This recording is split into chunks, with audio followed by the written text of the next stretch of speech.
And we are live. We are live. What's going on, guys? Hopefully all doing well. Keeping positive and whatnot. Wait for a few people to get in and we'll talk some boxing, man.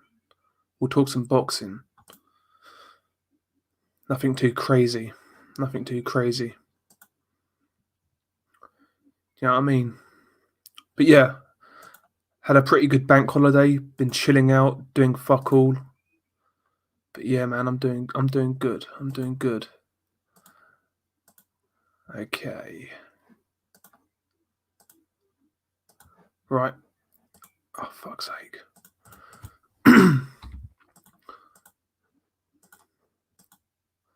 Yo, big up to Jim McDonald already. Shout out to Jim McDonald. Hopefully you're doing well, man. Hopefully you're doing well. Jamstar as well. Big up to Jamstar. Dominic Chechery. Nice of you to show by. Smash for like, though, man. Smash for like. Big up to Dominic. No problems, man. No problems. As long as you make an appearance, that's all that matters. That's all that matters. I've got a few beers here. Got nothing better to do, so I thought I'd fire up a quick live stream. Not a super long one. Not going to be going for hours on end. Maybe an hour, 90 minutes, something like that, you know? Just to really pass for time, I guess. Just to pass for time. But yeah, nothing too crazy, as we said. Nothing too crazy.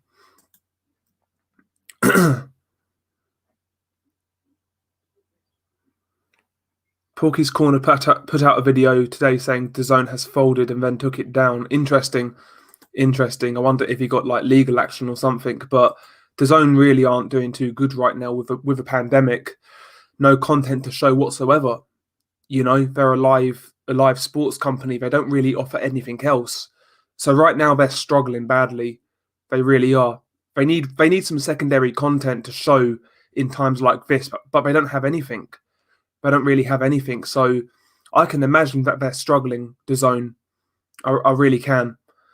You know, obviously, hopefully they get through it. But, you know, such is life. If they don't, they don't. Somebody else will come to take their place. That's what it is. That's what it is.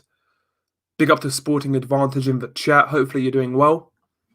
Hopefully you're doing well. Hopefully you guys are enjoying your bank holiday if you're from the UK.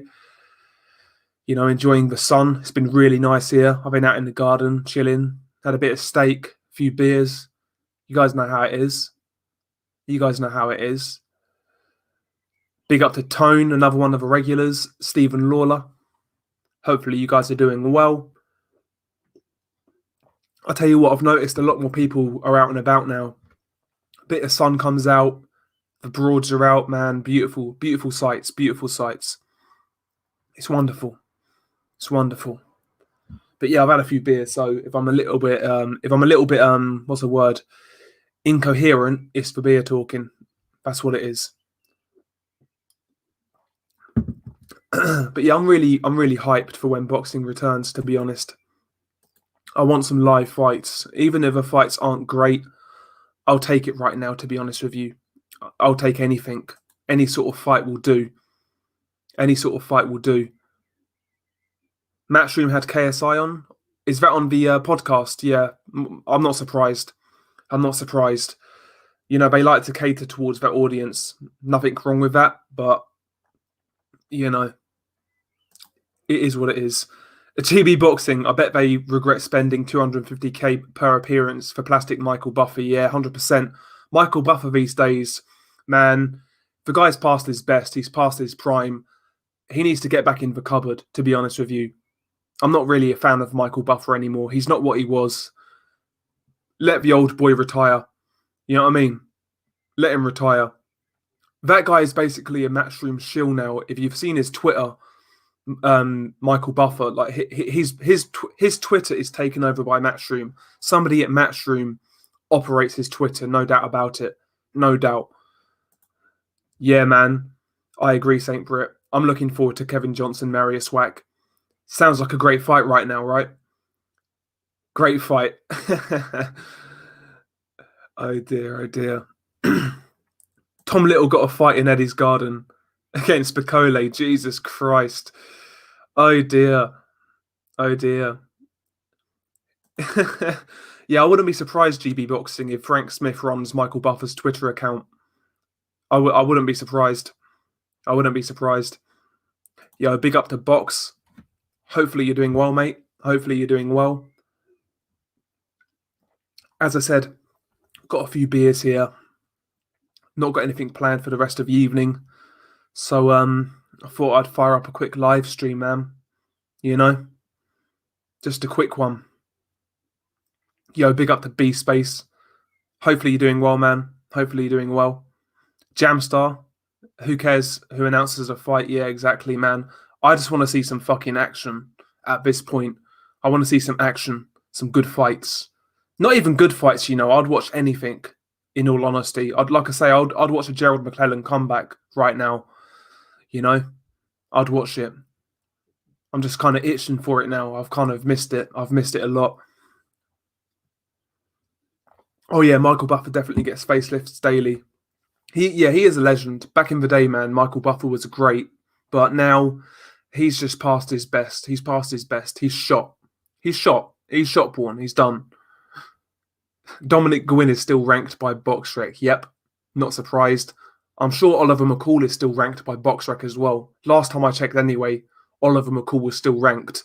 Somehow Samuel Peter was in he was in the top 100 heavyweights on Boxrec recently. Samuel Peter. Christ. Boxrec is a joke, let's be honest about it. The only thing Boxrec is good for is basically seeing the upcoming fights, checking out guys' records and things like that. It's not really good for rankings, in my opinion. I don't really pay attention to it. Yeah, big up to Shepherd of Sons. Hopefully you're doing well. The white dude with dreads, oh, that's David Diamante. I don't mind David Diamante, to be honest. He's okay. He's not too bad. David Diamante's good. I didn't really like him at first, but he's grown on me, David Diamante. Didn't like him at first. I've got to be honest, though. David Diamante, when you look at that guy, he looks like he fucking stinks. I bet he fucking stinks. Do you know what I mean? I bet he stinks. He looks like a dirty fucker. But yeah. Johnny boy, man. McClellan is competing in the fastest wheelchair race with Monty Brown TV and Adonis Stevenson. Jesus. Yep. Amir Mansour and Joey A. Bell still rated in the top 20 USA heavyweights. Yep. It's a joke, man. It's a joke. It's a joke. Yo, salute to Triple J. Hopefully you're doing well. Hopefully you're doing well. Man, you guys crack me up sometimes, man. You guys crack me up. Ronald for Clone McIntosh. I like Ronald McIntosh. A lot of people hate on him as a commentator. I like Ronald McIntosh. He's got a very good vocabulary, great delivery. He sounds the part. I don't mind Ronald McIntosh. He's good, man. He's good. The Black Skellington, as they call him. But I like him. I do like him. Genuinely. Not just because not just because he's the Black Skellington, but I like him. I like him. 78 learned how to beat animals from Gerald. Christ. Dell's repeating like Diamante. I've got that habit, actually. I do kind of repeat myself sometimes. I am a little bit wavy, though. So you'll have to forgive me. You'll have to forgive me. You know? You'll have to forgive me. I've done it again. Oh dear. Yeah, exactly, Shepherd of Sons. I genuinely like him. I do like Ronald McIntosh. I think he's a good commentator. A lot better than what we've got in the UK right now. You know, the Sky Sports guys are terrible. Absolutely awful. So I like Ronald. I like him. Johnny boy, his cat's on top of his head as we speak. I've got no fucking clue where my cat is, to be honest. No clue at all. No clue at all.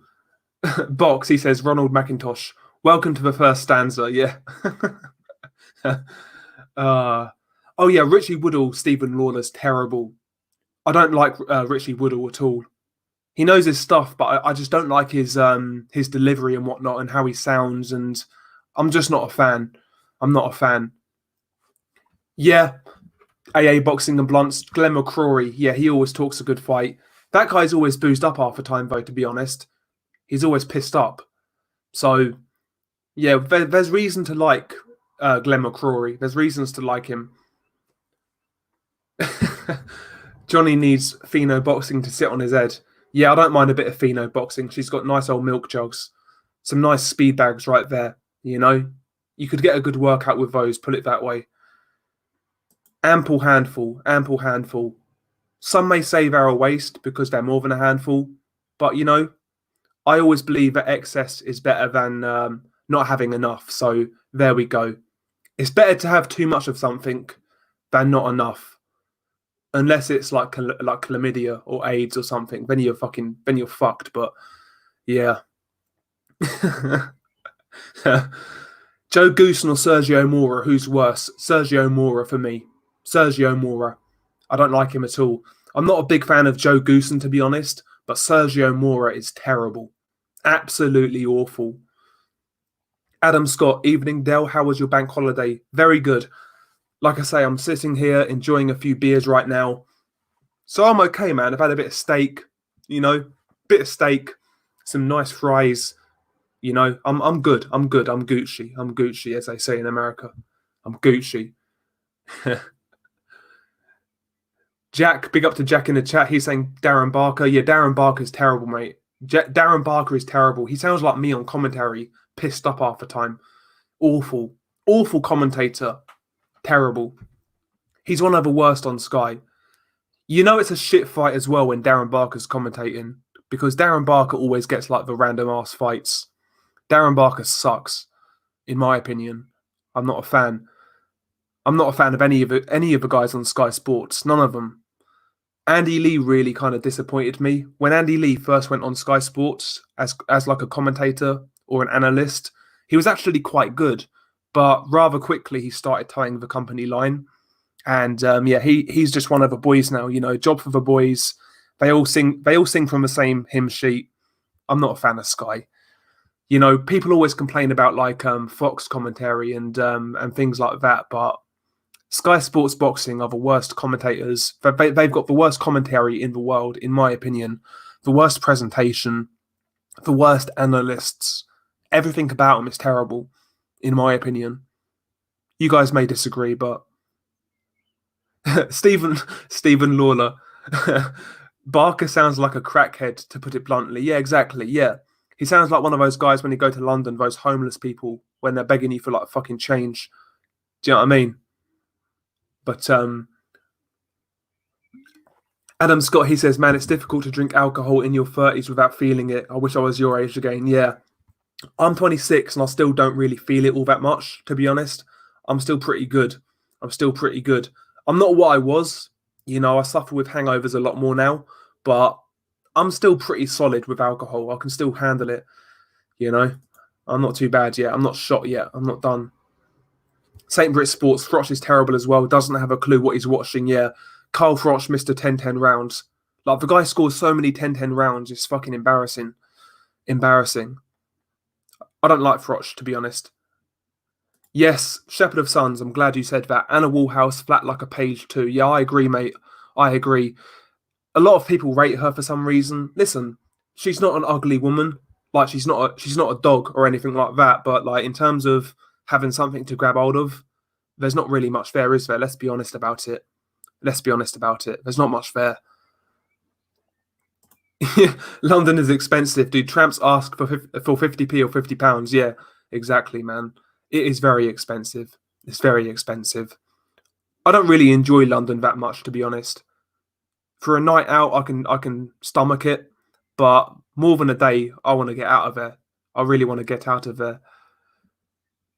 Levi Khan, big up to Levi Khan. Sergio the Latin Snake Moore is a great nickname, decent fighter. Yeah, he was a good fighter, Levi. He was a good boxer, solid boxer, good technical fighter, but as a commentator, awful in my opinion, awful. Really bad. St. Brit Sports, he says he doesn't like David Haye, but he doesn't mind him as a commentator. Yeah, I don't think David Haye is all that bad. He gets it wrong sometimes, don't get me wrong, but I don't think David Haye's all that bad. Plus, I like David Haye anyway, so maybe I'm biased. But I don't mind David Haye, to be honest. I don't mind him at all. Yeah, Yeah, David Hay actually does that as well. Adam Scott, you're right. David Hay does score 10-10 rounds. I'm not like against 10-10 rounds, to be honest, but there's a limit, you know? There's a limit. Any close round, Carl Froch gives it 10-10. Any close round. Jay's Boxing Universe, what do you make of Mancini's commentary? I like Ray Mancini as a fighter, as a person, but as a commentator, not really a big fan, Jay, to be honest with you. Not really a big fan. There's very few commentators I really enjoy. I like Al Bernstein. I really like his commentary.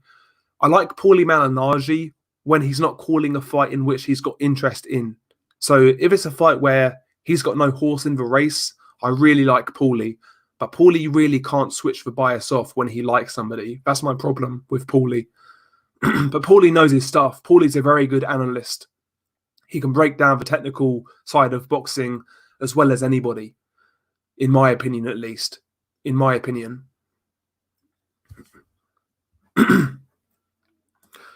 AA Boxing and Blunts. I've only ever been with family. I've never been let loose in London. Yeah, London is a good night out, don't get me wrong, but I would definitely recommend it. But once or twice a year would be my limit, to be honest, with London. I don't really want to go there every other month. You know? Stephen Lawler, he says, Hay and Paulie are the only decent commentators on Sky. Yeah, when Paulie is on Sky, the commentary is better. I can't lie.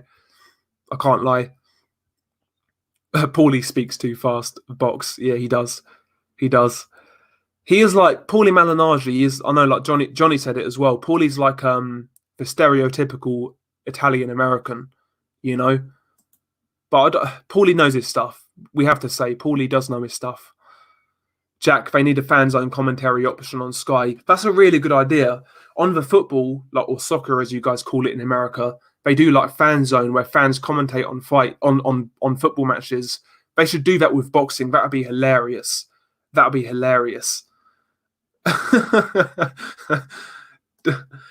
the Shepherd of Sons, Duck told Berenstein to take a nap on Twitter.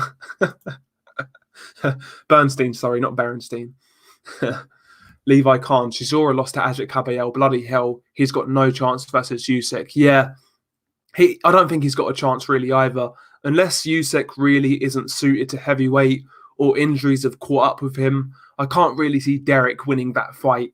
He could give Usyk some good work in a few rounds, make him work hard, give him a few problems here and there. But unless he lands like a Hail Mary shot, I can't see him beating Usyk. I really can't. Derek always struggles with guys who can stick and move, who have got footwork, who can box. Derek doesn't really do well against those guys, to be honest. He doesn't really do well against those guys. I expect Usyk to be the same.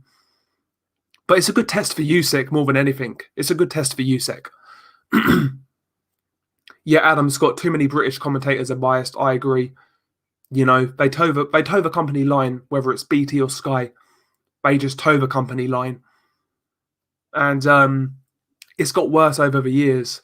I remember back in the day, like a few years ago, people used to complain about Jim Watt. Jim Watt is like Howard Cosell compared to this current crop of commentators. It's got that bad. Yo, big up to Apology Man. Hopefully you're doing well. I saw your video today. Big up to Apology Man. And you need to start uploading Apology. Start uploading, get a few videos out. I'll definitely watch, mate. I'll definitely watch.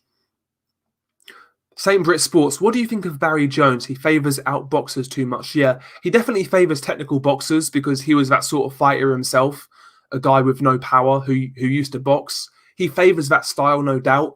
Barry Jones, I don't mind. I don't dislike. I find Barry Jones, this is my thing with Barry Jones. When he's commentating on a Frank Warren show, I think he's biased. He really is a company man. But when he covers like an international fight, where a Warren fighter isn't competing, he's actually not bad. So I don't dislike Barry Jones. I don't dislike him, to be honest. Levi Khan, Davis will easily beat McKenna if they ever fight. I think O'Hara Davis beats Tyrone McKenna as well. I don't like Tyrone McKenna, to be honest. He's not my favourite. I'm not a fan. Yo, big up to Timmy Nealon. Hopefully you're doing well. Hopefully you're keeping well in the bank holiday. Hot Stepper, he says Alexander Usyk is too small for the big boys in the heavyweight division. I wouldn't be surprised, Hot Stepper. I really wouldn't be surprised if that is the case. That's why I like the Chisora fight, because it will give us a gauge of where he stands in the division. What's his power going to be like? What's his stamina going to be like when he's carrying more weight against a big dude like Chisora? I think we're going to get a lot of questions asked in that Chisora fight, but I think the jury is out on Usyk at heavyweight, to be honest. Not only is he undersized, but he's been out of the ring for a long time. I know he fought Chaz Witherspoon relatively recently, but that's Chaz Witherspoon. That doesn't really tell us anything. So we'll see with Usyk. We'll see. I'm not convinced personally, but I'm certainly not ruling him out either. I'm certainly not ruling him out. He's a very good fighter. Very good fighter. Apology, he misses Jim Watt. I liked Jim Watt. He wasn't too bad at all. I didn't mind him.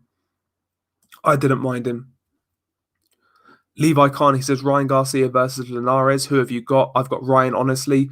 I've got Ryan Garcia against Linares, but it's a good test. You know, Linares passed his best, seen better days, but it's still a step up in comparison to his previous competition. It's still a step up. So, again, we're going to get questions asked of Ryan Garcia in that fight. We'll see whether he can answer them. That's why it's a good fight, in my opinion. It's a step up. Maybe he gets exposed. Who knows? You never know. But it's a good test. It's a good test. I think Ryan will be a bit too fresh, a bit too big. He hits quite hard as well. Linares doesn't have the best chin. So I think Ryan will win. But it's interesting. It's interesting. No doubt. It's interesting. That is true, actually. Apology. That is true. Usyk is technically bigger than Wilder in terms of weight. He does carry more weight. But obviously Wilder's got that length and reach and whatnot and height. It's interesting with Usyk. I'm kind of in two minds. Skill for skill, he's better than everybody in the division, in my opinion. But at some point, size offsets that. At some point, it does. So we'll see. We'll see what happens. Yeah, Hot Stepper, Ryan. It looks like Ryan Garcia is going to fight Jorge Linares. That's the fight they're talking about. There's been a bit of back and forth. That's the fight they planned. So hopefully that happens. Hopefully that happens. It's a good step up. It's a good step up, in my opinion. Again, I know Linares isn't what he was, but still, compared to Ryan Garcia's previous opponents, that's a step up in my book. You know, that's a step up. We've seen prospects fight these sort of guys in the past where they'll fight a former champion or maybe a faded champion and they'll get exposed. Who knows what could happen? I like it. I like the fight a lot. I'm interested. I'm really interested. Linares actually looked quite good in his last fight. He actually fought on Ryan Garcia's undercard last time out. He looked pretty good. He looked pretty good down at lightweight again. Didn't look too bad at all. Yo, big up to Crazy D3. Thank you very much for the super chat, man. Much appreciated. Now, I'm glad you actually said this because I was really debating making a video on this. The more I hear of a propaganda sympathy campaign by Sky and Matchroom for Dillian White getting hard done by the WBC, the more I want Povetkin to win. Interesting you bring that up. People act like Dillian White is this victim of boxing politics. Does he deserve a shot at the WBC title? Has he potentially been hard done by in comparison to other fighters? Yeah, fair enough. By the WBC. Let's not forget, this was a guy who flat out ducked Kubrat Pulev. He flat out ducked him. The fight was ordered by the IBF for a final eliminator. It went to purse bids, you know, because Dillian White originally wanted to go down the IBF route. But anyway, the IBF ordered Pulev and Dillian White for an eliminator. They couldn't come to an agreement. The fight goes to purse bids. Eddie Hearn fails to support his man. Team Pulev win the purse bids. And then all of a sudden, Dillian White pulls out because he doesn't want to go to Bulgaria. He ducked Kubrat Pulev. He ducked Anthony Joshua in a rematch. By the way, career high payday to fight Anthony Joshua for 3 of the 4 major belts. A chance to avenge his only defeat of his career, and he ducked that as well. So let's not act like Dillian White hasn't had any opportunities. I'm getting sick to death of hearing it, to be honest. I'm getting sick to death of it.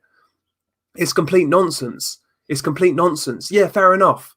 The WBC have made him wait, but he's had other avenues to go down. He's had other avenues and he's not taken them. So let's fall back on this narrative that Dillian White is this guy who will fight anyone, anywhere, anytime.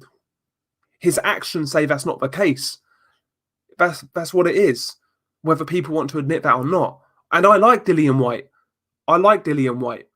But that's just how I see that's what I see about it, to be honest. That's how I feel about it. Sorry. Again, I'm a bit boozed up, so apologies for any incoherent ramblings. Yeah, big up to 4-7. Hopefully you're doing well.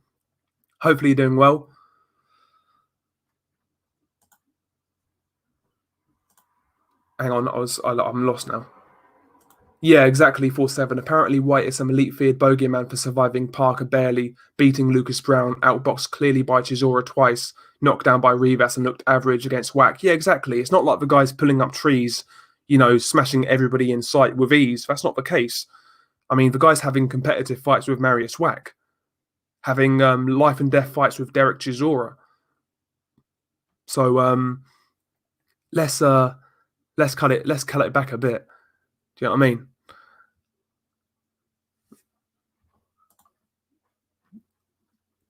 Apology, man. He says Usyk has very good power and the top heavyweights have poor stamina and are chinny. I mean, his stamina could be his main attribute, actually. He's got a very high work rate, very good foot speed, very good movement. If he stops people at heavyweight, it's going to be by accumulation. People who can't match his pace and his gas tank. That's how he's going to stop guys at heavyweight if he does. So his stamina could be one of his main attributes in the heavyweight division. Obviously, with his technical ability as well. He's certainly got attributes that others don't. And he's interesting. Yeah, exactly, Sal West. Hard to feel sorry for a guy who turned down 6 to 8 million at Wembley in a unification. Exactly. And against a guy who previously beat him. That was an opportunity to avenge that loss, and Dillian White turned it down. That's what happened. Yeah. Hot Stepper, he says, Dillian is good for 2 and 3 rounds. After that, he fades. Only his weak opposition makes him good. I wouldn't say Dillian's fought weak opposition. He hasn't. He's fought some good guys. Parker is a good fighter. Oscar Rivas, good fighter. Derek Chisora, yeah, he's got a few losses, but he's a hard guy. Dillian's fought good fighters. I'm not discounting that, but my whole thing is like Crazy D3 said, Dillian is also not this victim who'll fight anyone, anywhere, anytime. That's not the case. If he was that guy, he would have gone to Bulgaria and fought Pulev instead of making Huey Fury do it. He would have fought Joshua at Wembley for a career high payday in a big heavyweight fight. He would have done these things if he was the guy people were saying he is. Dillian plays politics like everybody else. That's my point. I'm not singling him out, but very few fighters out there have a narrative that he's being avoided, being hard done by. It's a load of nonsense. Yeah, big up to Duck, man. Big up to Duck. Shout out to Duck.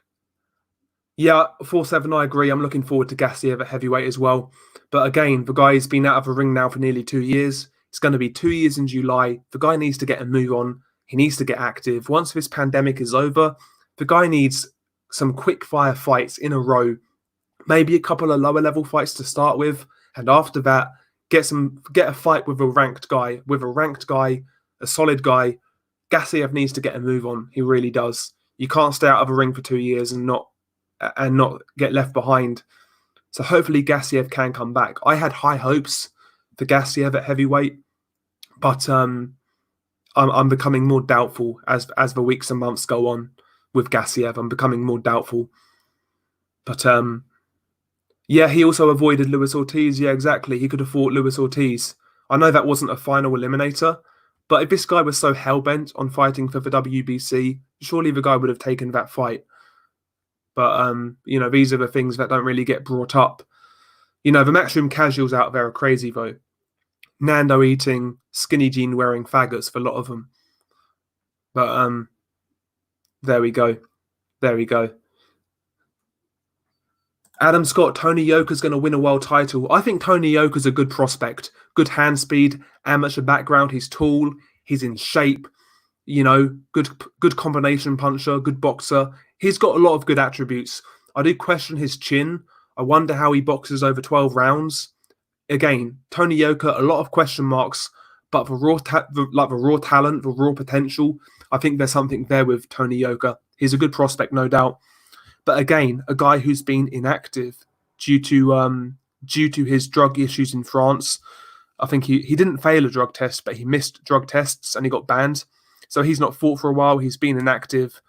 We'll have to see how Tony Yoka really comes back and how he looks. But Tony Yoka is definitely a good prospect, in my opinion. Not one of my favourites or one of my standouts, but a good prospect nonetheless. Yeah, apology, I agree. Gassiev's one of my favourite fighters. I hope he returns. Yeah, I like Gassiev as well. I like Gassiev. Yeah, 4-7, I like that idea. Garcia versus Dubois as planned, and then someone like Brazil. Yeah, that's the sort of thing I'm talking about. So yeah, someone like Dubois to come back to, and after that, somebody along the lines of Brazil, Hellenius, guys like this. That's what I want to see from Gassiev at heavyweight. That's what I want to see. Exactly, Shepard. The Matchroom Mongs, the Matchroom Casuals, the Gimps, whatever you want to call them. Whatever you want to call them. I'm not a fan of them. Hot Stepper, he thought the Parker win was a surprise. Sorry, he thought Parker would win, but it was a surprise. Yeah. But even the Joseph Parker fight, that fight looks a lot more wide than it actually was, because Joseph Parker versus Dillian White, the first knockdown was bogus. I mean, Dillian White caught Joseph Parker with a fucking head clash and it got counted as a knockdown. So that in itself made the fight wider than it was. Apart from that, it was a really close fight. I thought Dillian White shaded it, but a very close fight. Dillian was out on his feet in the last round. So, still a good win. Still a good win. I give him credit. Like I give Dillian credit for beating Oscar Rivas. I saw Oscar Rivas as a really dangerous test, a really dangerous fighter. Again, I'm not saying Dillian's fought nobody, because that's not the case. He's fought guys, but yeah, like Crazy D3 said, he put it better than anybody. I'm just tired of the narrative that the guy is like this hard done by guy who'll fight anyone who's been frozen out. It's not the case. It's not the case. It's not the case. Yeah, exactly, Duck. Matchroom Mongs. Tony Bellew was outboxing Usyk until Usyk landed that lucky punch. Yeah, exactly. This is the sort of stuff that we have to live with in the UK from these cunts on a daily basis. Do you know what I mean? Oh, if Dave Allen got in shape, he'd be a world level contender. Get out of here, man. Fuck me. Some cunt was online. I saw some cunt on Twitter say that Dave Allen would take Deontay Wilder's power. He's got an iron chin. Listen, I know a lot of people in the chat are not Deontay Wilder fans, but Deontay Wilder would send fucking Dave Allen to the hospital, maybe to a morgue. Fuck me. If Dave Allen got in shape, he'll be a great fighter. He's got underrated defense. He can slip punches. He slips punches with his fucking face. What are you talking about, man? Jesus. Fuck me. Jesus Christ. Garcia versus Tom Little in Eddie Hearn's garden. I wouldn't be surprised. I wouldn't be surprised if we get that. Oh dear. SSB 28. Dave Allen's got better chance at beating coronavirus than Wilder. 100%. 100%. AA Boxing and Blunts. Has Dillian White walked through anybody except for Lucas Brown? He went to points with Allen, and the Lewison fight was trash. Yeah, exactly. Exactly. Yeah. Exactly, Stephen. I hear this phrase a lot. Dillian White has never had a world title shot. False. Yes, he has. He had a shot right there against Anthony Joshua. It's nonsense, man. It's nonsense. Absolute nonsense. Usyk was targeting Bellew's liver, but he got lucky. It landed on his chin. Yeah, exactly, Padja. Exactly. Yeah, Dillian was getting touched up by Marius Wack. He made Marius Wack look semi-dangerous, to be honest. I know. Listen, I know Dillian was out of shape. That is true. But, Marius Wack wasn't exactly looking like a picture of health either. So you need to be dealing with Marius Wack in a better way, in a better fashion than what he did. But we'll see. That's a good fight, AA Boxing and Blunts. Tom Little versus Fabio Wardley on the white undercard. Yep. See, if we're talking about Dave Allen, Fabio Wardley is the type of guy Dave Allen should be fighting, in my opinion. I would prefer Fabio Wardley versus Dave Allen, but I would watch Tom Little versus Fabio as well, to be honest. Dark, he says, what's your prediction for the anticipated Wack versus Safety Pin Johnson fight? I've got Wack on points. It's going to be a momentous occasion in which we'll see about 4 jabs thrown and some looping, clubbing shots by Marius Wack. It's going to be a barn burner. It's going to be enthralling. It's going to be one of the most controversial heavyweight decisions of all time, in which people will discuss for years to come.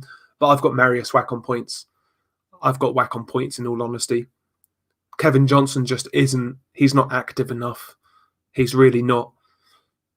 He's got a good jab. He'll throw a good jab every 2 rounds, but that's really all he does now. He fights in survival mode 24/7. Apology, man. Dillian was out of shape because he couldn't use roids. There we go. That's another theory. Yeah, that's it. 4-7. Fabio Wardley he's fighting Simon Vallily. Yep, that is true. That is true. Again, I don't mind that fight. 4-7. I don't mind that fight. I'm tempted to bet on Johnson. The odds are crazy, but he's up against it. But 10-1 is too good. Yeah, that is true. I mean, Kevin Johnson actually recently beat Francisco Pianesa. Well, I say recently, it was before Fury fought him, but you never know. You never know. But I think Marius Wack's going to be a bit too busy. Plus, it's in Poland as well, AA Boxing and Blunts. You've got to consider that. I think it'll be more beneficial if you give your money up to charity rather than betting on that fight. You might as well burn your money, mate, in my opinion. But what do I know? What do I know? Crazy D3, if Dubois beats Joyce convincingly, I want to see him or Hrgovic to fight White. I would watch all of those fights. Crazy D3. I would watch all of those fights. And as for Hrgovic, more of that sparring footage came out against him with him and Deontay Wilder. He looked really good in those spars. He looked genuinely world class for stages from what I saw. I want to see that get replicated in the pro ring. So far for me, Hrgovic has been a little bit lackluster in certain fights. Some fights he looks really good, but I want to see Hrgovic really push on now. I want to see him start stepping through the levels of competition because, so far he's not really fought anybody, which is obviously fair enough because he's had like 10, 11 fights, whatever it is. But at the same time, he's had multiple amateur fights, extensive amateur background. Let's start pushing Hrgovic now. Let's start pushing him up there, having harder fights. See where he's at, See where he's at. Hot Stepper, he says, Povetkin versus White. Did you see the scorecards? 111, 114, 110, 115, 112, 113. Exactly. It was a close fight. It was a close fight. People act like Dillian White steamrolled Joseph Parker. Not the case. Not the case. But yeah, I agree, Hot Stepper. The scorecards, some of these scorecards are crazy. John Wayne, big up to John Wayne, by the way. Big up to John Wayne. He says, Tom Little said Hrgovic is the best prospect by a mile. Yeah, I saw that. According to Tom Little as well, apparently Hrgovic bashed up Daniel Dubois in sparring. Whether that's true or not, I don't know, but interesting stuff nonetheless. Oh yeah, GB Boxing. L-Dog loves Hrgovic. L-Dog is like, the number one Hrgovic fan in the world. L-Dog needs to make the CDBC, the Croatian Den Boxing Community. But yeah, I like L-Dog. He's a cool dude, man. He's a funny dude as well. He knows his stuff actually as well when he's serious. Beautiful stuff. Beautiful stuff. Crazy D3. According to Tom Little, Dillian White is better than Joshua. Interesting. I wouldn't mind seeing a rematch, to be honest. I wouldn't mind seeing a rematch. I certainly think Dillian's got better since the first Joshua fight. I think Joshua's kind of plateaued, though. You know, he boxed well against Andy Ruiz, but I want to see more from Joshua after his knockout loss, in all honesty. I want to see what happens when someone puts it on him again, when someone connects with a hard shot, see how he reacts. You know, I wonder whether Joshua could be a bit damaged, because I noticed a change after the Klitschko fight with Joshua. He wasn't as impressive, and now he's been knocked out by Ruiz. Yeah, he came back and boxed well, but going forwards against more competition, different fighters, it's going to be interesting to see where Joshua's at. I'm still not fully convinced, put it that way. Very good fighter, but I wonder if Joshua's harbouring some mental demons, put it that way. Maybe I'm wrong, but it's going to be interesting. GB Boxing, Bakole over Barry Hearn. Yeah, Bakole is going to be the first guest to Barry Hearn's Fight Island, if you catch my drift. You know? But the less said about that, the better, I guess. Because we don't want to accuse anybody of anything.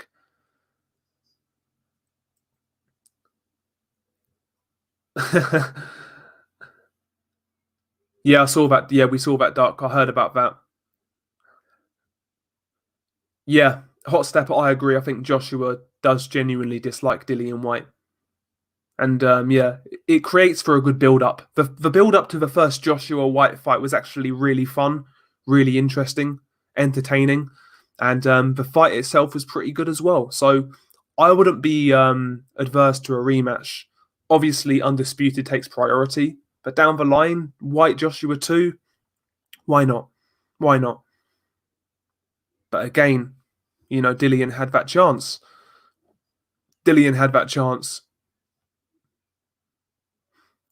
Adam Scott, AJ's going the way of Frank Bruno. Yep, maybe.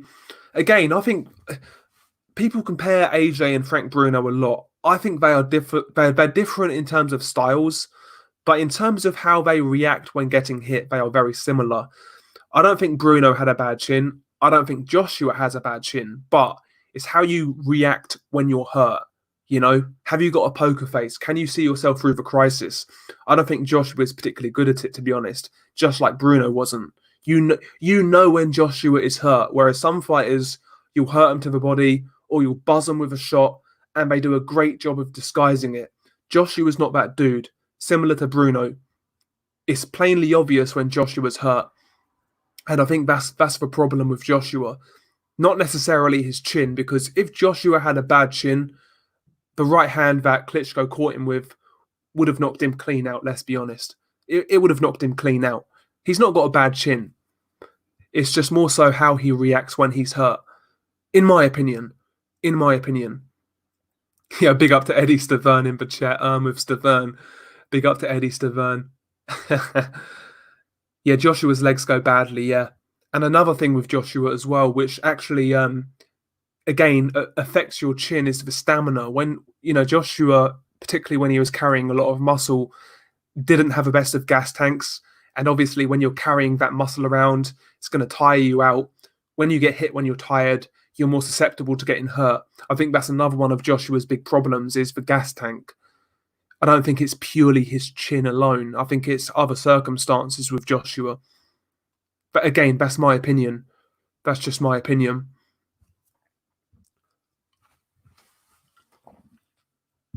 4-7, Wilder knocks out AJ that fought Ruiz in the second fight. Do you know what? I think I agree. I think I might agree. Be a good fight, though. I would still like to see Joshua Wilder, believe it or not. I would still like to see it. I think it's like a who lands first type of fight. I'd still like to see it. I would anyway. I don't want to be one of these people who are too hard on Joshua. I think the guy's done a lot of good things, but I feel with Joshua, the thing is, like, people either completely shit on him or completely overblow him. There's no real in between, and he's a very good fighter. He's beat some good guys, but the guy's got flaws. Do you know what I mean? And we know those flaws. They've been exposed on numerous times. So Joshua is what he is. He's a good champion, good fighter, good heavyweight. dangerous to anybody, but I don't think he's the best in the division when it's all said and done. We'll see. We'll see. Yeah, 4'7", that's how I see it. Doesn't have a glass chin. He's got like an average chin, in my opinion. AA boxing and blunts. I think Ruiz beat the best AJ. AJ beat the worst Ruiz. I don't know, man. I don't know. I'm not sure about that, to be honest. I think Joshua, in that first fight, just got gassed up. He dropped him. He caught him with a great shot. He thought Ruiz was done. He got gung-ho, and he got caught. I genuinely think it was that simple. But, the game plan went out of the window. Ruiz is most dangerous when you're trading punches. Ruiz is very good at throwing with you. He keeps calm. He keeps compact. He's very accurate. He's very quick. The worst thing you can do is exchange with Andy Ruiz, and Joshua fell into that trap. He got caught, and I think that's really all there was to it, to be honest. A lack of discipline on Joshua's behalf in terms of the tactics, I think cost him. But again, that's my opinion. SSB 28, Delboy, would you go to Saudi Arabia if Undisputed happens there? I mean, it's going to be fucking expensive. It's going to be fucking expensive. I wouldn't be adverse to going to like Saudi Arabia. I'll go anywhere within reason, to be honest. I'm not against going to most places. But I would go there if I could get it affordable. And, if it doesn't kill my bank account too much, I'd go. Shepherd of Sons, 100%. When the dust settles, Makhmudov will reign supreme. 100%. The man bear, Arslanbek Makhmudov, he's going to reign supreme. He's going to destroy everybody in the heavyweight division with ease, including Hrgovic, wherever El Dog is. But yeah, Makhmudov, definitely a good prospect. Definitely a good prospect. Yeah, I agree, Stephen Lawler. I think Joshua just got it wrong. Made a mistake. He paid for it, and he got beat. Just my opinion. Just my opinion. Yeah, Eddie Stavern, good point. AJ versus Fury. Joshua's not really under any pressure as he's expected to lose. Could work in his favour. Yep, it could do. Tyson Fury again. Let's look at Tyson Fury. The Vladimir Klitschko fight. Huge underdog going into that fight. He performed. Nobody expected Fury to win. The first Wilder fight. Oh, Tyson Fury's come back too early. He's going to get knocked out. Tyson Fury performed. Even the second Wilder fight, kind of like a 50-50. Nobody was really a big favourite. Tyson Fury performed. How's Tyson going to react when he's the favourite, when he's expected to win, when the expectations are on him? I don't know. Maybe Tyson Fury's one of these fighters who, thrives on that underdog mentality, siege mentality, as I call it. The world is against me kind of thing. I think Tyson thrives on that sort of environment. So with him being a favourite, maybe psychologically that favours Joshua. Who knows? It's an interesting dynamic, though. It really is. Yeah, I've heard that as well. Apology, man. I've heard that as well. I've got a friend who's ex-army, well, ex-forces, and he went out there, and he said it was not what the West portray. But again, I can't really speak for myself on that. I would check it out, though. I would check it out with, under the right circumstances. What kind of matchups are we going to get with 5 fights every Saturday for 4 weeks? The last one will be pay-per-view, but the first 3 cards better be good. Yeah, hopefully they're good. I want to see good British title fights, real evenly matched British-level title fights. I mean, why is Joshua Buatsi not fighting Callum Johnson, by the way? Because Eddie Hearn, right, when Anthony Yarde was on the come-up, he was slating Anthony Yarde for not fighting any domestic rivals. He was pushing forwards Hosea Burton, Callum Johnson, and Yarde opted to go another route. Eddie Hearn shredded Anthony Yarde. Why is Eddie not actually making Callum Johnson versus Joshua Buatsi? Why is he not following his own advice? Sorry, make Callum Johnson Buatsi. Why not? I mean, it's a load of bollocks, man. Make that fight. It's a great fight. I would love those sort of fights, AA, but I doubt we're going to get them. We're going to get Bobby Basic domestic level fights, in my opinion. Maybe we'll be pleasantly surprised, but we'll see what happens. Price versus Dimitrenko from Duck. Yes, sir. Price versus Dimitrenko. That's the fight we need. Dimitrenko, Price. Amazing stuff. Amazing stuff. Yeah, Shakur Stevenson, he's fighting the Puerto Rican on June 9th. Yeah, I saw that. Yeah, Callum Johnson's too dangerous for Buatsi. Maybe that's the way they're looking at it, because Buatsi is still quite young. He's 27 years old.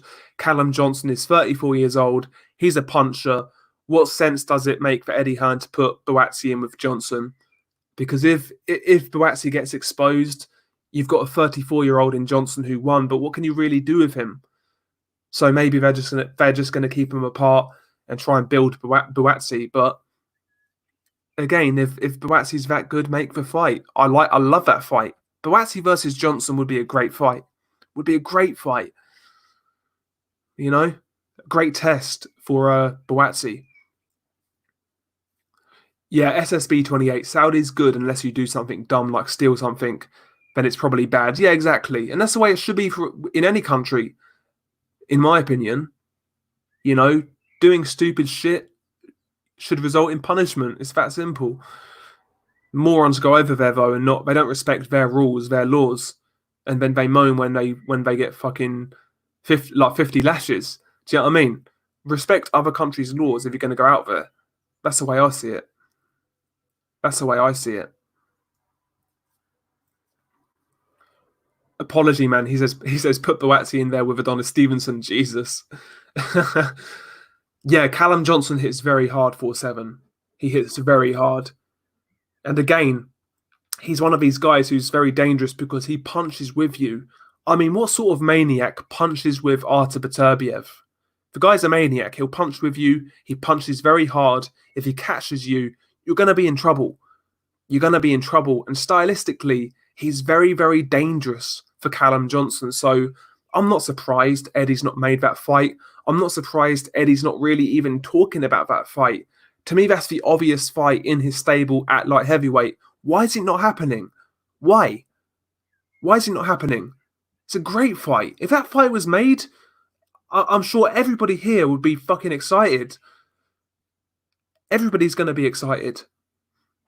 But there we go. You know, it's okay for Eddie to try and matchmake for... He tried to matchmake for Anthony Yard.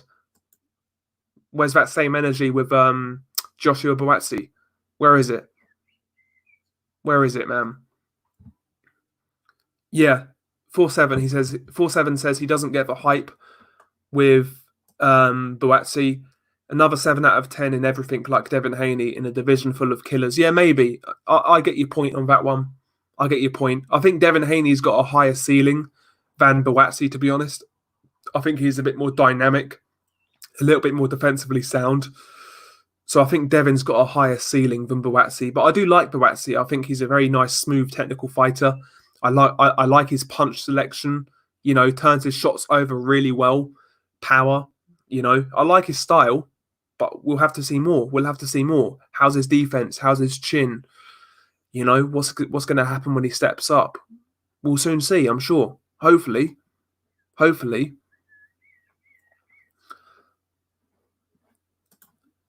Yeah, exactly. Crazy D3. Johnson did drop Beterbiev, so he's got more balls than most. Yeah, 100%.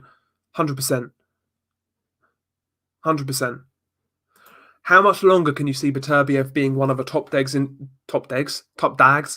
So I'll start again. How much longer can you see Beterbiev being one of the top dogs in the division, considering his age? What's Beterbiev? 35? 18 months, 2 years more, maybe? Something along those lines. He's not had a lot of wars in the pros, but he does have a long amateur background as well. So maybe 2 years for Beterbiev. I know he keeps himself in very good shape. Obviously, he's Muslim. You know, he doesn't drink, he doesn't smoke, he doesn't do anything crazy. So the guy keeps himself in shape. So I think that will stand him in good stead. But maybe 2 years. Maybe 2 years. SSB. I'd say maybe 2 years. Yeah, Callum Johnson. Yeah, he's with the dog shagger, Joe Gallagher. Tesco Joe, as we call him. Apology, Mandel. Do you know in Singapore you get publicly whipped if you break their laws? That's why the crime rate is low. Yeah, exactly, man. Exactly. Winds me up when people from this country, they'll go abroad, they'll cause a problem, they'll get punished, and then they'll cry about human rights. Well, you committed a crime in another land. It's up to them to how they deal with you. Shouldn't have been a fucking idiot in the first place. You know what I mean? That irritates the piss out of me. It's like there was a story in the UK a few years ago about some girl, like a proper fit girl as well, you know, like banging, you'd have fucked her. But she was in some Middle East country and she was trafficking drugs, and there's gonna lash her and whatnot. And everyone was getting up in arms about it. Oh, it's against human rights, bloody bloody blah. She committed a crime in their country, man. Whatever they feel fit to deal with her, that's their prerogative, right? Jesus. That's just my opinion. That's my opinion. Yeah, big up to Champion Killer in the building, man. Big up. Duck, he says Yard took a risk and fought Kovalev. Yeah, exactly, Duck. But what I'm saying is, when Yard, before the Kovalev fight, Eddie Hearn was on his case 24/7. Oh, he's not fought any domestic guys. He's avoiding Hosea Burton and Callum Johnson. Why is he not matching Boazzi with these guys? That was my point. Do you know what I mean? Shepherd of Sons, he doesn't get the Goomba Dubois hype. I like Dubois, man. Leave Dubois alone. He's going to knock out Slow Joyce, and Shep's going to be upset that Slow Joyce got knocked out. He's going to stop him. He's going to stop him in 5 to 6 rounds. That's how I see it. But it's a good fight, though. It's a really good fight. Exactly, Eddie Stavern. Dubois hypes. Sorry, the Dubois hype all depends on the Joyce outcome. 100%. That's what it all comes down to. That's the acid test.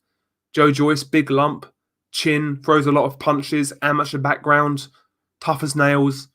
That's the fight. If Dubois smokes Joe Joyce, that's a statement. That really is a statement. And I've got a funny feeling he will. I've got a feeling Dubois is going to smoke him. Not beat him, smoke him. I've got a funny feeling. I might be wrong. I've been wrong countless times before. But it's going to really tell us a lot. I like that fight as well, man. I love that fight. That's one of the fights I was most disappointed about being held back because of COVID. 4-7, he says, Joshua won't like the erratic behaviour of Fury in the press conferences. Likes to be serious and calm. Yeah, that is true. Look at how Jarrell Miller got under his skin. Like, Joshua looked rattled, man. He looked rattled in that press conference in New York. Even against Dillian White as well. Looked rattled as fuck. So Tyson Fury could play the old mind games, talk shit, you know, push some buttons. Maybe Joshua does bite. Maybe Joshua bites. Stephen Lawler. This is another fight I've been calling for an eternity now. Callum Johnson versus Joe Smith Jr. That would be a brilliant fight, a violent fight. Somebody's getting knocked out. I think Callum Johnson is a better technical boxer, better counterpuncher, things like that. But, you know, Joe Smith, you know, he brings pressure. He's got power in both hands. So that's a great fight. That's a really good fight. So, like I say, somebody's getting fucking laid out in that one. That ain't going the distance. It's not going the distance at all. Very good fight, though. Very good fight. Again, these are the sort of fights we need, man. Apparently obvious what the fights that we need are. But, you know, Boazzi's fighting the likes of Ryan Ford. Callum Johnson's going to fight Igor McCalkin. I don't think that's a terrible fight, but still, man, come on. Nobody's calling for it either. Do you know what I mean? Give us these fucking violent, ultra-violent fights. Blood and guts. That's what I want to see, man. Blood and guts. Champion Killer, he says Khan's done. Yeah, Amir Khan's done. The Skype wanker is done. I'm not interested in Amir the Skype wanker Khan versus Kel still in the closet Brooke. I'm not interested. That fight's done. It should have been made years ago. If that fight got made now, I'm not going to buy it. I'm not going to buy it. Fuck that noise, man. Fuck that noise. Apology, man. Joshua is a fake. That's why he was rattled. Yeah, Jarrell Miller said that in the press conference. He says, you're a role model. You play a role. And you could tell Joshua was rattled in that press conference. You could tell it. You could tell. Eddie Stavern. Adam the Twat Booth. Oh, dear. Oh, dear. Max Kuckerman, he says Dubois has a little chin like AJ, maybe chinny. Yeah, he could be chinny. He could be chinny. You never know. But I think I think he's going to smash Joyce. I really do. I really do. It's a good test, though. It is a good test. You know, Joyce, he's a tough old boy. Big dude as well. Throws a lot of punches. One thing for Joe Joyce, I will say, I am pleased he's back with Ismael Salas, the Cuban. I think that was the trainer that suited him most. I'm glad he's back with him, to be honest.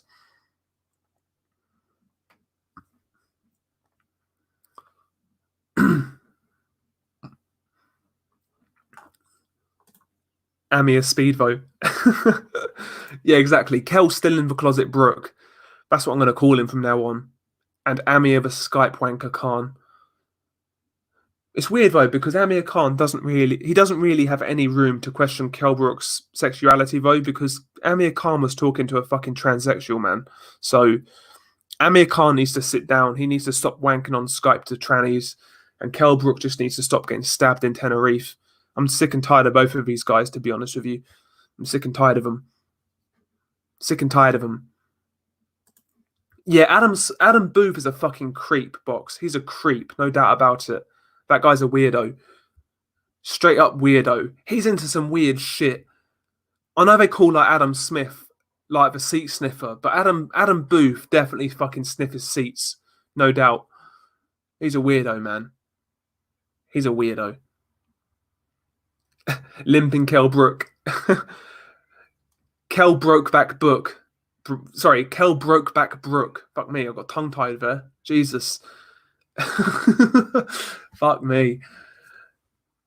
Kell Brook. I can't do a Kell Brook accent. Eddie Stavern. Edde. Chocolate brownie, Edde. You're getting it, Edde. I actually genuinely rate Kell Brook though as a fighter. I think he's a good technical fighter, but he never made the most of his potential, in my opinion. Yeah, big up to Max Kuckerman with the super chat, man. Much appreciated, Max. Glad you supporting as usual, man. Big up to Max Kuckerman. Been here a long while now, so big up to Max. Big up to Max. That accent, yeah. Yeah, Brooks a batty boy, no doubt. Ed there. Get me the Khan fight, Ed there. Yeah. Yeah, Brooke has completely destroyed the Yorkshire accent, no doubt about it. Yorkshire is a wonderful place, it really is. But Kell Brook, man, you're not repping it well. Ed there. Matchroom, GB Boxing. Matchroom is full of batty fighters. Yeah, no doubt, no doubt. Like Dave Allen to me is suspect. You know, he's way too close to that fucking Danny Morrell kid. Way too close.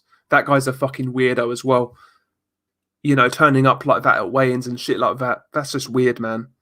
Guy's a weirdo. Matchroom's full of batty fighters, though. Oh, dear.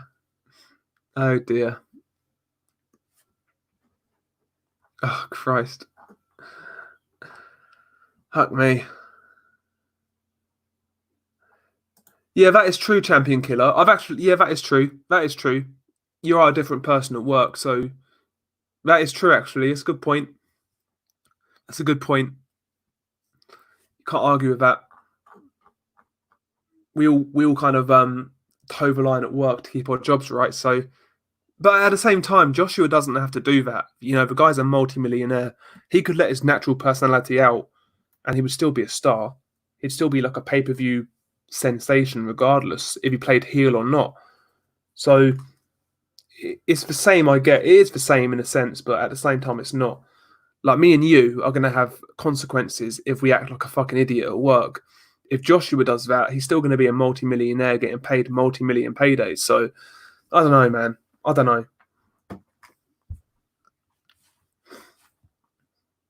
Yeah. PBC has those types as well. Look at Broner. Yeah, the Broner Tank relationship. Yeah, that's weird as well.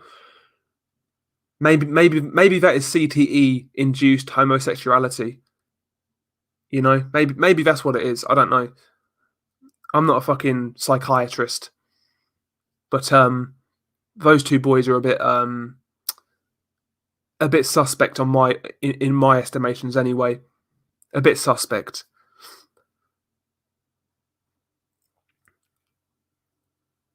Yeah, exactly, Eddie Stavern. That's what I'm saying. Joshua's natural self is quite fine. Sad he hides it. Yeah, Joshua against Dillian White was very entertaining. Very entertaining. You know, his normal behavior came out. His normal personality came out. It was entertaining. Jarrell Miller as well. When he started talking shit, I thought it was good, man. I enjoyed it. I enjoyed it, man. You want AJ like Chisora? He glassed me. No, not even that. Just I want to see Joshua talk a bit of shit, man. Just a little bit more shit. That's what I want personally. But I get what he's doing. You know, he's got sponsorships. He's like a corporate guy basically, and that's fair enough. He's playing for Vladimir Klitschko role, is what he's doing. He saw like Klitschko get sponsorships with Hugo Boss and fucking Jaguar. What was it? No, it wasn't Jaguar. It was something else, but Mercedes, I think it was. And yeah, fair enough. That's what he's doing. That's what he's doing. But as a fan, you know, it doesn't always make for the most entertaining TV kind of thing. Kelbrook acts himself and comes across as Chris Rock in the film The Fifth Element. Fucking hell.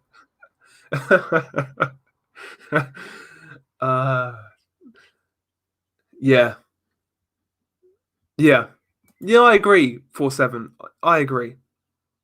Yeah.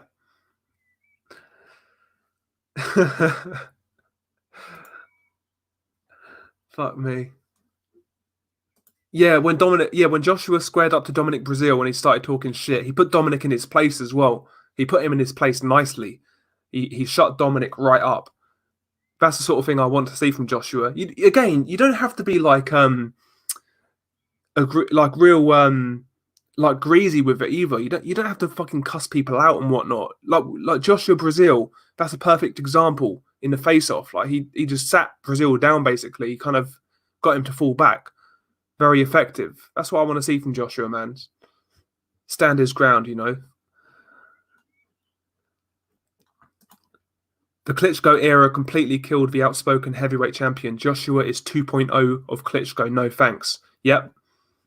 I know Joshua thinks a lot of Vladimir. He does. You know, I know Vladimir still helps Joshua out, still contacts him, still gets in touch. Maybe that's part of the influence, but I think that was the route Joshua was always going to go down. But, you know, despite all that, he's still very entertaining in the ring. We have to say that. He's an entertaining fighter. He's had some good fights. Joshua Povetkin, obviously Joshua Klitschko, Joshua White. These were all really good fights. So he's entertaining. The first Ruiz fight as well. He's a fun fighter to watch for the most part. So I've got to say that much. I'd still much rather watch Joshua fight than a lot of heavyweights, put it that way. Big up to real Jimmy Mack, man. Big up to real Jimmy Mack. Hopefully you're doing well, bro. Hopefully you're keeping well. Man. Hang on. Fuck me. Who would Vladimir help if Joshua and Usyk took place? Interesting question. I know he talks to both guys. I know he helps out both guys. I think he'd probably stay neutral, to be honest. I think he'd stay neutral on that one. I think he'd stay neutral. But it'll be interesting, though. It'll be interesting. Yo, big up to Ian Ward. Thank you very much, man. Love the channel, brother. You're a straight talker. Have you seen a channel called Porky's Corner? And if so, what do you think of the stuff the guy says? I'm not the biggest fan of Porky's Corner, I've got to say. I know about the guy's past. I don't want to fucking air him out on here. I've done a video in the past a long time ago, but I'm not a fan, to be honest. I'm not a big fan. But that's just my opinion. And I'm entitled to it, as he says. I'm not a big fan, to be honest. Not that I don't agree with some stuff he says, because I do. But yeah, back in the day, the guy used to be the original Matchroom fanboy, and now all of a sudden, he's Mr. Anti-Eddie Hearn. I just think it's disingenuous, to be honest. I think it's more of a personal gripe than something that's for the good of boxing fans. Put it that way. That's the way I look at it. But again, he's doing his thing. I'm doing my thing. More power to him. That's what I say. I do like his interviews, though. I'll give him that credit. I like his interviews. Ellaby just hoovers up all the bugs. Fuck me. Jesus Christ. Fucking hell. Fuck me. Jesus Christ. Yeah. That's true, Max Kuckerman. Vladimir wants AJ to come out on top over Fury and Wilder, no doubt. Klitschko still has resentment towards Tyson Fury for whatever reason. I don't know what it is, but he's got a lot of resentment towards Tyson Fury. I think it's because of how he basically punked Vladimir in his hometown, in his backyard. I know he's not from Germany, but he adopted Germany. Tyson went there, he punked him in the press conference, and he mugged him in the ring. Do you know what I mean? I think that's why Vladimir was unhappy. He took Vladimir's belt without really breaking a sweat. Do you know what I mean? It wasn't even a fight, and he took Vlad's belts. I think Vlad probably felt like he got scammed by a Nigerian scammer, kind of thing. That's why he's mad. That's why he's mad. Yeah, big up to Crazy D3. Yeah, a long time ago. This was basically when Froch was still active, before Froch Groves won, around that time period. Guy used to get tickets from Matchroom. He used to contact Eddie Hearn on Twitter, suggesting ideas on how to improve shows, and he hated Frank Warren back in the day. I think he still does, but he was a Matchroom fanboy way back when, and that's my problem with it.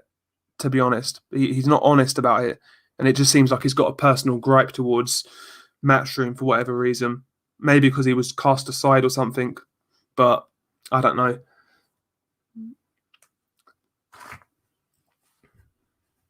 And like, again, he can do his thing, but just be honest about it, man. Just be honest about it.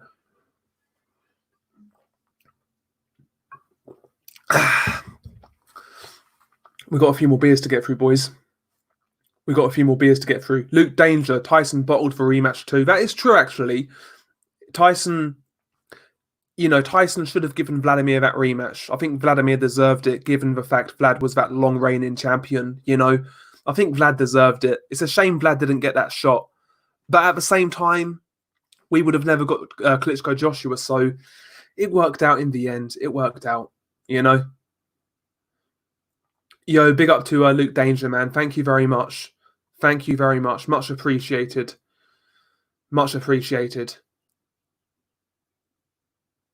Yeah, I agree, Duck. I agree, man. Long reigning champion, done his thing for years, multiple title holder, multiple defenses. I think Vladimir deserved that chance to put it right, but it wasn't to be. But again, it worked out in the end. We got that great Joshua fight. And despite the loss, Klitschko went out on top in a weird way. He kind of redeemed himself after all of his years of insults, people saying he had no heart, no courage, and he went out the way he did. It was almost like a poetic way to bow out, to be honest. So it worked out okay. But the whole Klitschko never had heart thing, I could never really understand that, to be honest. In every one of Vladimir's defeats, the guy always tried to get up. Look at Corey Sanders. Look at Lemon Brewster, Ross Purity. In all of these fights, Vladimir kept on trying to fight. He just didn't have anything left. His heart never gave way. It was literally just his body. So I never understood the notion that Vladimir never had heart. I always thought that was very harsh. But that's my opinion. Crazy D3, what do you think of UCTV? I've heard a lot about UCTV, but I've never watched his content. I keep on meaning to. I keep on hearing good things, but I've never watched it yet. I've never watched him yet, sorry, I should say. But I've heard a lot of good things. So I'll need to check him out. Eddie Stavern, I wouldn't be surprised if Vladimir could still beat Dillian White. The guy's still in great shape if you look at him. Still in really good nick. Keeps himself in top shape. Still does a bit of boxing training now and again. That it wasn't so long ago he put out a sparring clip of himself. You know, still working out, man. So you never know. I still think Vladimir's going to come back for some reason. I've got this weird feeling that Vladimir's going to come back and try and break George Foreman's record. That's the feeling I get. I think he's going to try and do it. I really do. I really do. GB Boxing. UCTV was the first channel to expose Barry Hearn and the Epstein link. Okay, I'll definitely check him out then, GB Boxing. I'll definitely check him out. Out of interest, GB Boxing, do you know whether that video is still up that he put up about Epstein and Barry Hearn? I wonder if it's been taken down by now. I wonder. Again, nobody's saying that Barry Hearn is a fucking nonce, by the way. All people are saying is he was in Jeffrey Epstein's black book. And nobody's really clarified why that was, per se, sorry. So, yeah, nobody's really asked him the question. So, that's what I'm saying with Barry Hearn. Just a bit fishy.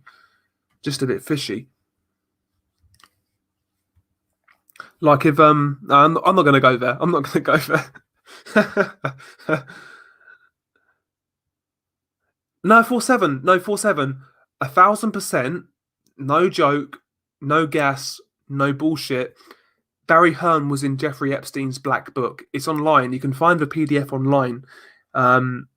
Barry and Susan Hearn were in his black book. So who knows? Again, doesn't mean he's guilty per se at all. Of course it doesn't. Because if you look at the black book in full, I've gone through the whole black book, and he had some really innocuous contacts in that book, like FedEx and things like that. But also he had other like known fucking child molesters in that book as well. So who knows? I mean, get out of here, Max Kuckerman. Jesus fucking Christ. Yeah, it is definitely suspect, Eddie Stavern. It's definitely suspect. Again, doesn't make him guilty, but just, it raises some questions. That's all it does. It raises some questions. But nobody in the boxing media has asked those, so what are we going to do?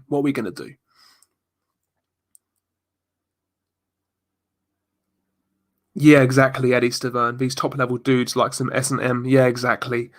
A lot of these dudes are messed up, man. Messed up. Hergovich versus Bacoli on Epstein's Islands. Fuck.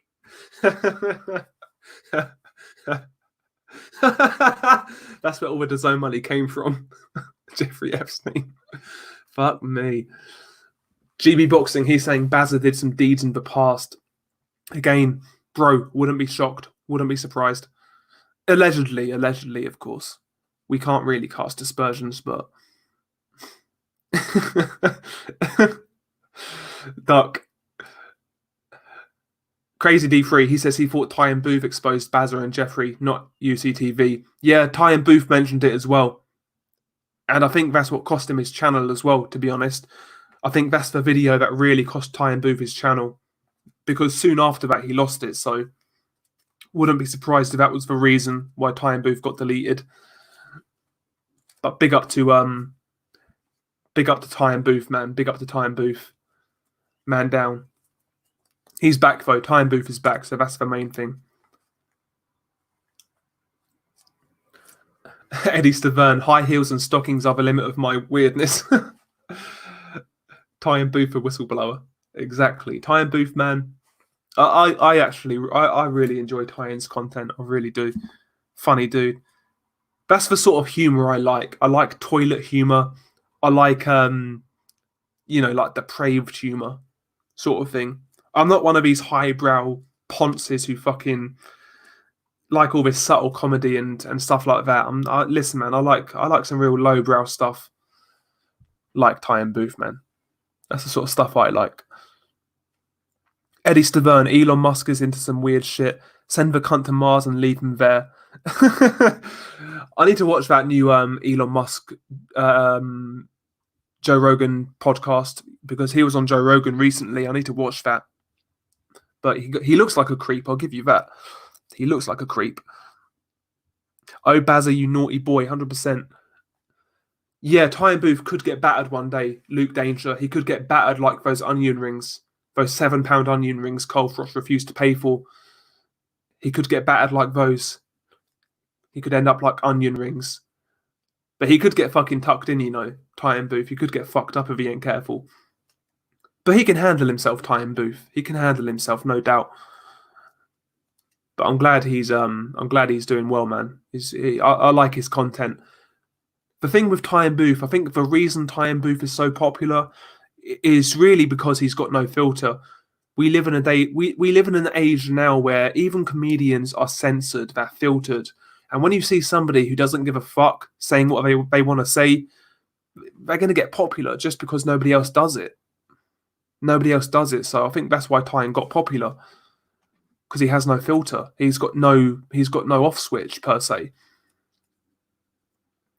Johnny Boy, he's another one with no off switch. Big up to Johnny Boy, man. Shout out to Johnny Boy. Ty and Booth crashes car in tunnel, no footage available. Yeah, on some Diana shit, Princess Diana. Like, she was blatantly murdered, but there we go. El Jefe's channel deleted again. There's good news. Yeah, the guy's a retard, El Jefe. Straight up. He's a retard. I mean, I understand his game. He's trying to troll, which I appreciate, by the way. I actually enjoy troll content. I do. But you've got to be good at it, man. He is just Bobby Basic, man. He's terrible. He's terrible. He's just lowbrow.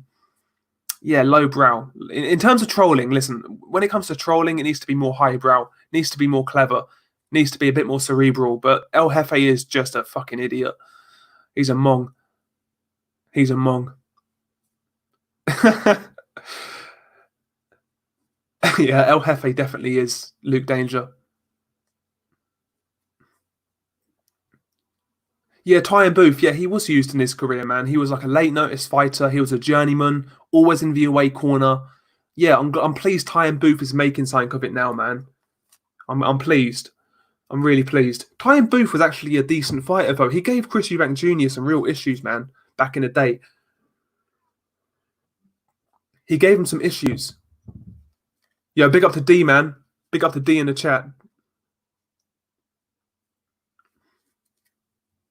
What religion are the Hearns? Not implying anything, just asking for reference. Yeah, well, there we go. There we go. I'm not gonna speculate. 4-7. I'm not gonna speculate. The fact that Kiernan is baited out means he's well protected now and doesn't give a shit anymore. Yeah, Daniel Kiernan. Yep, he's a mobster, man, and he's still operating in boxing. He's been baited out, and man, still living in Dubai, dictating to top rank MTK and shit, man. Again, boxing still harbours criminals. It always has done, always will do. That element is always going to be involved in boxing, whether it's promoters or just hangers on of fighters. I mean, look at Nigel Benn. Nigel Benn was close boys with the Essex boys, Pat Tate and Tony Tucker. And obviously those guys in the 90s were like high scale ecstasy drug dealers. And out of interest, just to let you guys know, those guys ended up getting fucking executed in a gangland hit. So these sort of characters have always been around boxing. Always have done, always will do. Look at in Russia, like some of these Chechenian fighters, they'll have these dictators support them. You know, that sort of element has always been in boxing. It's one of those things, man. It's a dirty sport. It's a dirty sport. Like Luke said, boxing's always going to be a dirty game. It's always going to be a dirty game. Yeah, Ty and Booth said he's earned more from the Stay Safe t-shirts than his whole boxing career. Not surprised. Not surprised at all. Max Kuckerman, his trolling's got me blocked on almost every channel. Mate, you're still always welcome here, man. Always welcome here. I don't block anybody. If you love gangland executions, you can see the pictures online, Johnny. Just Google. Hang on, I'll put it in the chat. You can see like the fucking aftermath of it. Yeah, I think it was like the Ressendon Murders or something like that. I think that's how you spell it. Yeah. Yeah, Ben was a dealer himself. Seen it with my own eyes in the 90s in a club in Essex. Yeah, as I say, Nigel Benn himself was a pill popper. He loved ecstasy. You know, he used to do his thing. He used to DJ. That was his scene, and he was involved with, you know, two of the largest, two big scale ecstasy dealers in the 90s. The Essex boys. That's he was involved with those dudes, man. So I'm not surprised. I'm not surprised. Ben got the crowds into the clubs as a DJ, then drugs were sold inside by his crew. Yeah, exactly. That's how it used to work, man. It's like with the Essex boys. That's what they basically did. You know, they used to control the doors. That's how they got the people in. They kept other drug dealers out, and they had free reign of what was being sold in the club. And now Nigel Benn's a man of God, exactly, Shepherd of Sons. Nigel Benn was a fucking Givo. He was a soldier. I like Nigel Benn. I like Nigel Benn, man. Very good fighter. Always put his balls on the line. You know, he was a wild man in and out the ring. He lived it. He really did. He's not one of these guys who talked about living it. He lived that shit, man. He really did. Nigel Benn was a savage, no doubt. That's what made him a good fighter, though. He was so reckless. Just his personality back then. That's what made him a good fighter. Del, do you think boxing might become regulated by the government in the future? I can't really see it anytime soon, Ian. Although technically, isn't the British Boxing Board of Control regulated by the government? I'm pretty sure it is. Yeah, D. In terms of British fighters of all time, Nigel Benn's my favourite. No doubt. The guy always fucking left it on the line. Always. After the Gerald McClellan fight, I think that fight probably finished his career, to be honest. Not only physically, but mentally mainly. I think that really kind of he was never the same since after that. He was always, super ferocious and had that edge about him. After that McClellan fight, he just lost that spite. He kind of lost it. But he's my favourite British fighter of all time. No doubt about it. Yeah, in terms of value for money, there are very few fighters out there who are more entertaining than Nigel Benn. Very few. Great fighter to watch. Great fighter to watch. Should have got his win over Chris Eubank as well, because he beat Chris Eubank in that rematch. Got robbed. Well, it was a draw, but he got robbed. He beat Chris Eubank. Is Nigel Benn Somalian like Master P? I don't know where Nigel Benn is based from. Hang on, I've got no idea. I always thought Nigel Benn was Jamaican, like his heritage. Fuck knows. A fucking great fighter though, regardless, man. Great fighter. I wish we had another Nigel Benn, to be honest. We've not got one though. We've not got one.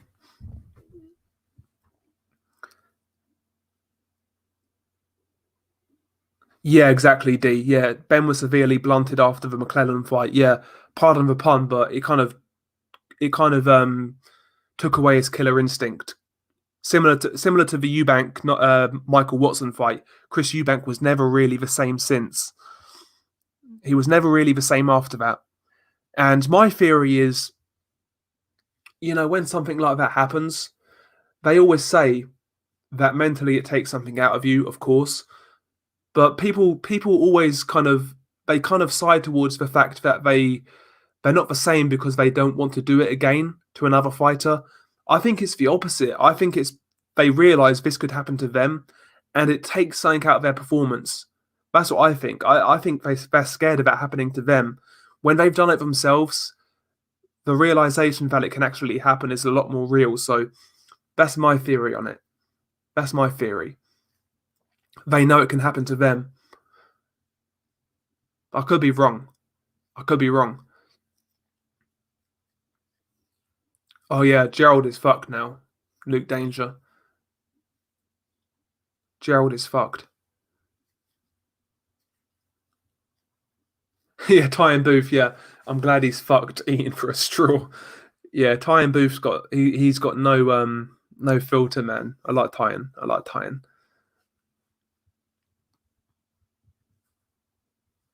Eddie Stavern, Eubanks could put a hurt on Toney, but slightly too slow. I'll be honest, I think James Toney would have fucked up Chris Eubank, to be honest. I think he would have fucked him up.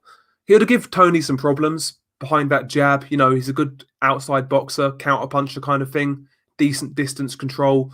But James Toney's just got too many tools in the toolbox, as they say, just far too versatile, far too dynamic. I think he'll start lighting Chris Eubank up as the fight goes on, and he'll win on points, in my opinion. He's not going to knock out Chris Eubank, but I think he'll beat him on points. Yeah, I agree, Duck. I think Toney would have beaten Eubank and Nigel Benn, in all honesty. And I like Nigel Benn. I like Toney more, to be honest. But yeah, I think Toney would have beaten both of those dudes.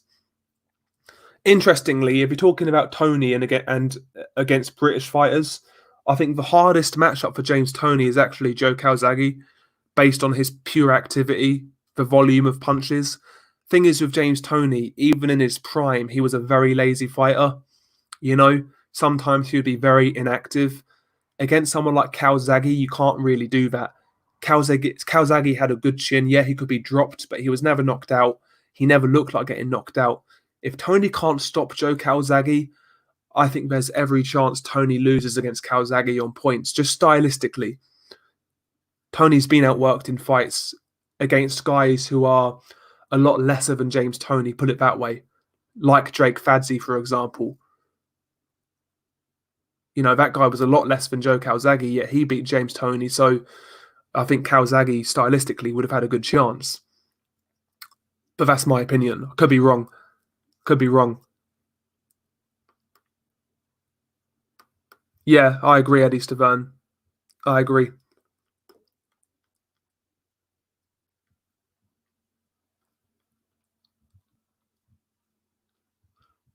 Yeah, I'll drop you a link, Johnny boy. I'll drop you a link. 1 second, mate. I need to get you on. 1 second.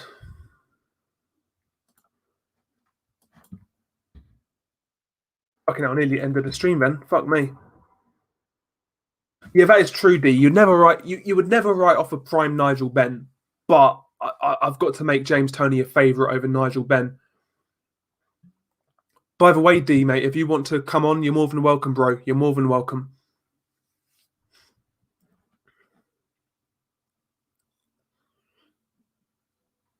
Yo, Johnny, it says your device isn't connected, brother. Ian Ward, he says, Del, if Burton wins the golden contract, who do you think he may fight at light heavyweight in the near future? Maybe Buatsi, Ian Ward. Maybe Buatsi. Yeah, what's up, man?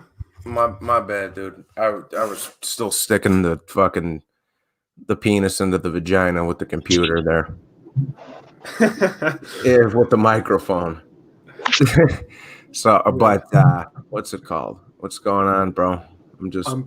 What's up, fellas? Nothing. You know what? I was just gonna say, man. It's even though I'm not happy that I got the strike or whatever, it's been kind of nice because I've been able to come around to you guys' streams and fuck with y'all a little bit more too, which is nice. Yeah, man. Yeah, and you don't have to deal with like the fucking nonsense that comes with it as well. Yeah, I think I was about ready for a fucking week off, even though I didn't. You know, yeah, that's whatever. Yeah, I'm gonna quickly get a drink, lads. If you can just take care of have a chat with yourselves. 1 second. Man, bro, it's time consuming as fuck. A lot of people see me around on a lot of lives, like I'm on Johnny Boy lives, I'm here on Dell's live now. You know, Mark, I'll be everywhere, but it's time. Bro, you got your own channel, like, and everybody see the stuff that I put out on my channel, and I'm still around on other people's channel, like. So when you get a break like Johnny Boy got, you find yourself with a lot of time on your hand. Yeah. Well, and like you say, it's so fucking time consuming. Like, cause if I do a stream for 2.5 hours, I'm trying to go do some other shit. If I see, like, I want to jump on one of y'all, like if I see one of you two live or Mark live or whatever, or BDA, whatever, whoever it is, I'll be like, damn, I want to jump on there, bro. But you know, shit, I was just like sitting at the computer desk for 2.5 hours doing my own shit. I gotta go sit down and fucking do something else. You know, so, but yeah. So it's been kind of, D fell off. Damn, D, I can't let you back in here till Dell gets back, bro. Because, yeah. But, yeah, it's been kind of nice, though, dog. I have to say, man, it's been giving me a lot more time to go fuck around on Dell and D and BDA and Mark's channel, which is cool, you know, but I'll be back on Wednesday for everybody that didn't know, not to start talking about my own shit or anything. But I'll be back Wednesday, just so everybody knows. D, yeah, I can't let D back in because I'm not, you know, it ain't my StreamYard. Yeah, salute. Thanks, Boxing Virus. Thank you. What was you talking about before I jumped in here? Let me scroll up the chats. I don't know. But yeah, I'll be back on my shit will be back up and running Wednesday. But like I said, I just got to take it easy on there. Till that strike goes away, which is in August. Yeah. I was fine the first few days not having the stream. Now I'm trying to pump pump one or two out, man. So, but yeah, salute everybody in the chat. I don't know what y'all was talking about for the first hour and a half. I just jumped on this joint 2 seconds ago. So what was y'all just talking about? Nigel Benn and Toney and Roy Jones and that kind of shit.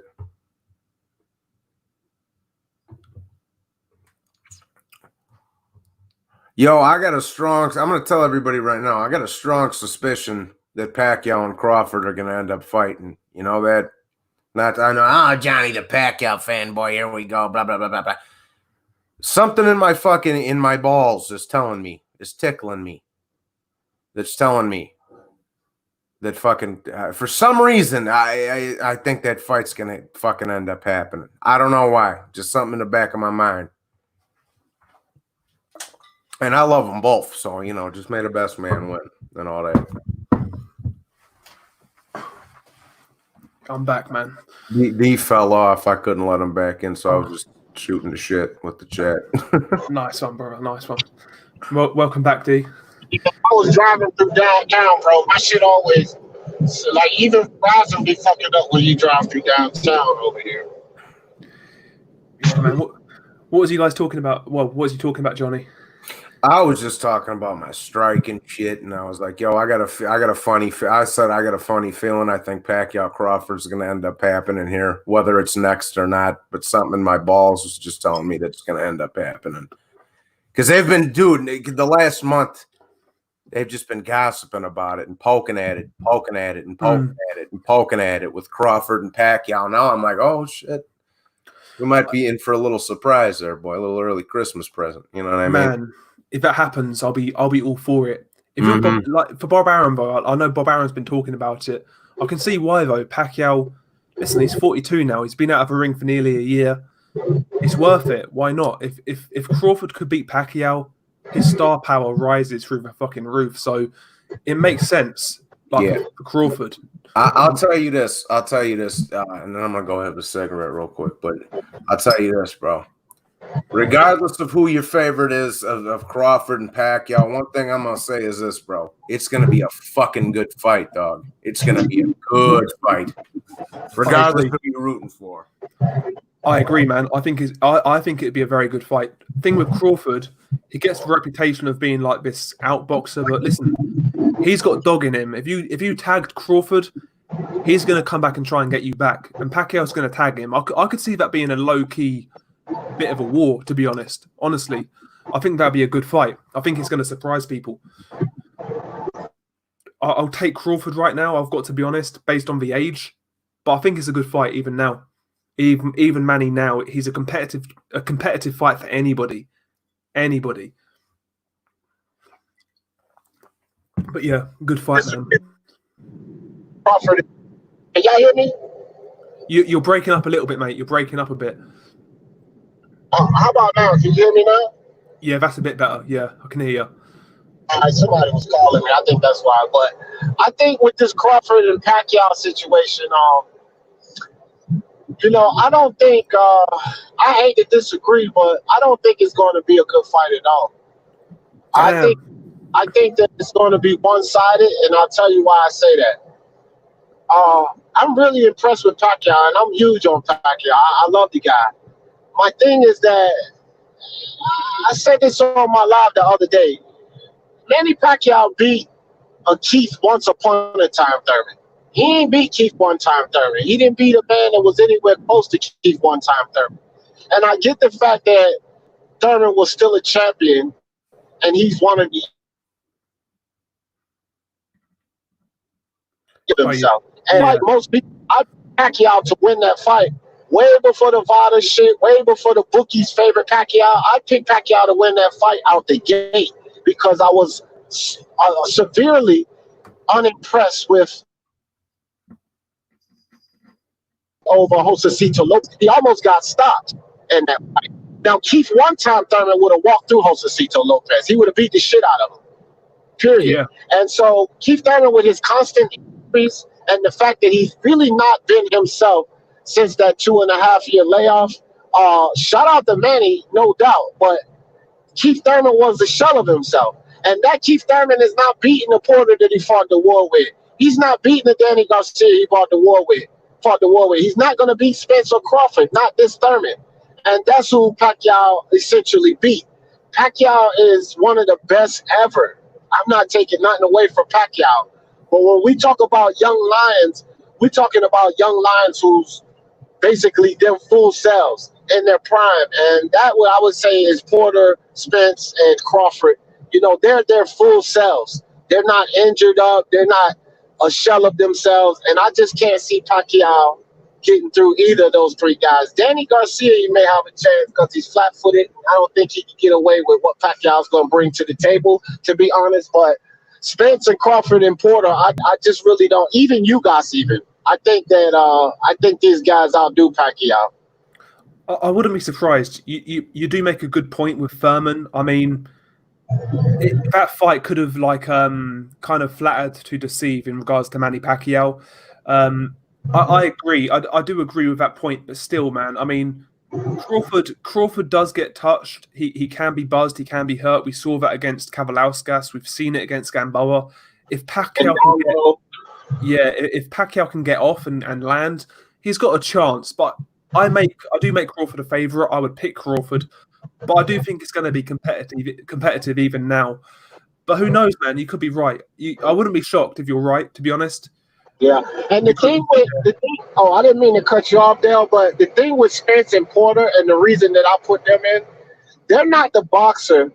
In my opinion, neither of those guys, Spence or Porter, are the boxer that Pacquiao or Crawford is. Pacquiao and Crawford's better boxers than those guys. Yeah. But when you look at the Jeff Horn fight, right, and the way that Jeff Horn, because of his size, was able to bully Manny Pacquiao, you got to understand that those Spence and Porter are not a Manny Pacquiao or Crawford as far as boxing skills. They're much better than the Jeff Horn. And the size disadvantage, the way Horn was able to bully Pacquiao around and sneak out a fight, you know what I mean, without the skill. When you put Spence and Porter in there, and they do have boxing skill, and they have that size advantage and muscle as well. I can't put Pacquiao past them either. Now, I don't think that it would be a one-sided fight. I think Pacquiao gives both of them a go. I would edge those two guys, but I think Pacquiao gives them a go. But with Crawford, I just think he's too crafty offensively and, too strong and big and in his prime for Pacquiao to be able to deal with him. Yeah. Do you think he could stop Manny? Manny's a hard stop, bro. Fuck the Marquez shit. Manny's a hard stop, and you better hope you don't get stopped attempting to stop him. And I agree with what you were saying about Crawford, wanting to get back. Like, when you tag him, he wants to get his get back.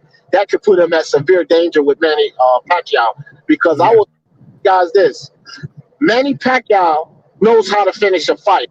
He's not going to be like Gamboa and rock Crawford and get gunshot. He's not going to be like Kavalauskas, rock Crawford, and not know how to continue. Manny will finish him. If he gets Crawford hurt, he will fucking finish him. So, it's very interesting. I just believe that, Crawford offensively is too much for Manny. Crawford's great at fighting off the back foot and punching in between your punches. He's great at that. And he's versatile, yeah. Yeah, that's a danger for Manny. He's versatile, Terence Crawford. Like you say, he can box on the back foot. He can box southpaw orthodox. He can walk you down. He can push you back. He's very versatile. Crawford's the complete package. He can fight backwards, forwards, lefty, righty, and what have you. I'm just saying. I'm not picking a winner. I'll do that when the fight's set. But the thing is this though. It's to date. It's the best. Even a 42-year-old man, he's the best fighter Crawford's ever fought, though, bro. True. That's true. 100% facts. 100% facts. Even the 42-year-old man, even if he lost the step, even if he lost some power, he's still the best fighter that Crawford has shared the ring with. Period. Absolutely. Yeah. I'm a little bit worried, though, as well about Pacquiao's layoff, to be honest. Just because of the age, 42 years old, nearly a year out of the ring. I'm a bit worried about that, to be honest, but I still like the fight. If I hit it my way, Del, it would go like this. I'd say fuck Al Heyman. I'd go to the DAZN, beat the shit out of Mikey, and then I'd go over to Bob and have Crawford be my last fight, win, lose, or draw. That's what I would do. If Bob Arum and fucking Al Heyman won't be in such stupid fucks and was willing to put up the money, the ample situation would be for Bob Arum and Al Heyman to get together, put Spence and fucking Crawford in the ring, and the winner gets Manny. That's the idea, because Manny Pacquiao deserves to be the buyer in this situation. I don't give a fuck about all this A-side, B-side bullshit. Fuck all of that. Manny has proven more than both of them combined. Fuck that shit. He deserves to be the buy. He should be the buy in this situation. Those two idiots should fight each other. Well, let's not call them idiots, because it's really Bob Arum, and I really believe firmly that it's Bob Arum and Al Heyman not willing to shell out the dough that these two guys are worth.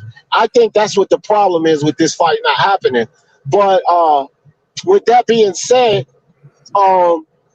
those two should fight each other, bro. It's the same thing with the Canelo situation. Canelo and Manny should not have to run through the ranks. What the fuck, bro? They ran through enough ranks. They shouldn't have to run through the ranks. These guys should unite and unify with each other and go face the big prize, because Manny Pacquiao and Canelo is the big prize, not you idiots. Yeah, right, exactly. Yeah, they need to make their own bones. They need to make their own stardom. Well, that's what I say with regards to, look, Canelo and Golovkin both, they've already been on the pound for pound list for years on end. They've already ran through all the contenders, unified titles, made title defenses, A, B, C, and D. It's on you other motherfuckers to go out there and prove you're worth something, dog. Right. And Johnny, you know what? I need to throw him in there too. Because I didn't say him, I said Canelo and Pacquiao, but I need to throw Golovkin in there too, because Demetrius Andre, you and Charlo, the heat is on y'all two more. Not fucking Gennady Golovkin's old, but he's already proven. That motherfucker's already in the Hall of Fame. Y'all motherfuckers not in the Hall of Fame. If all four of you 160-pound champs retire today, two of them goes in the Hall of Fame and two of them do not. Charlo and Andre do not go. Demetrius, GGG and Canelo, they go. Yeah. One thing I will say, in defense of Andrade, they did offer Charlo a massive fucking payday, and Charlo turned it down. And also, he was going to fight Billy Joe, and Billy Joe popped. So I'll give Andrade some leeway, but Charlo, I 100% agree with. That guy's doing nothing. I always said this, Del, about those situations.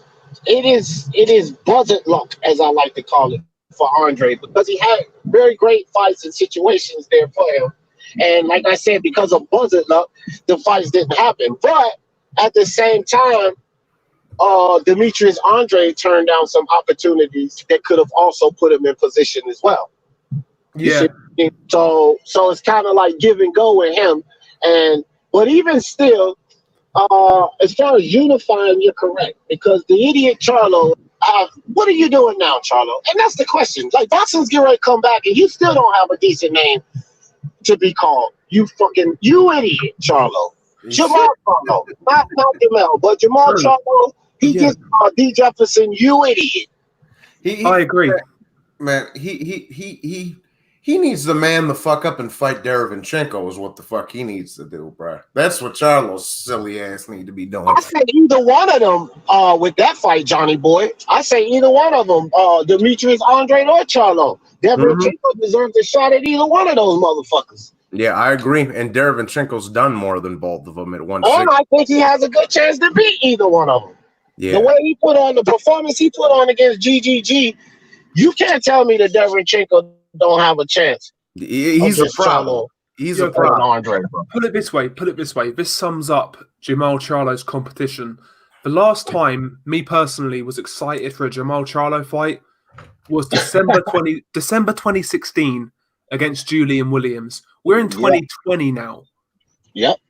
And that's a fact. And I'm with you. And the worst thing about that, Gal, is that was at 154. That wasn't even at 160. So when it comes to 160, you can safely say we were never impressed by Jamal Charlo at 160. Never. Agreed. And listen, man, at 154, I was impressed with Jamal Charlo. I liked his style, boxer puncher, good jab, nice right hand. He impressed me. But at 160, man, it looks like the guy's getting worse. Seems like he's regressing. Well, that's the thing. That's the thing, bro. And it goes for Charlo and it goes for everyone else. You have to fight well continuously in this sport. You can't slack up. You might take a light touch, okay, but then you have to fight someone on your level or someone that can potentially beat you. When you're fighting fights like that, guys that's on your level or that can potentially beat you, then you will progress in this sport. But if you keep fighting these low-level fighters, you're going to see them progress. It's going to appear that they progress because when they fight a decent fighter, they're going to struggle like he did with Korobov because you ain't been fighting no one. Yeah, I agree, man. Yeah, you get used to a low level of competition. You don't improve because you're not iron sharpens iron. If you're fighting paper mache, you're not going to get any fucking better. Do you know what I mean? Fucking what's it called there? Fucking fighting Brian Adams. Oh, dude. Look, bro, like I say, some of these fight, not all these fighters, because some of these dudes I just clown on to piss the little fanboys off. But the ones like Charlo and Tank and these fucking morons, bro, like you can't give them any credit because they haven't done shit. Like it's that simple. I agree. Even guys even other dudes who are like Ryan Garcia, who I fucking can't stand, bro. Even him, but he's not in the same boat. Even him, I don't like, but he's not in the same boat because he's not fucking 32 years old, son. You know what I mean? Yeah, he's still a prospect. Yeah, right. Exactly. But like Jamal Charlo's got a decent resume. I don't mind Jamal Charlo. Like he fights people at least. Like he fought Harrison twice. He fought Martirosyan. He fought fucking Austin Trout. You know, he's fought some good guys. But Jamal, man, what's Jamal doing? You're wasting his career.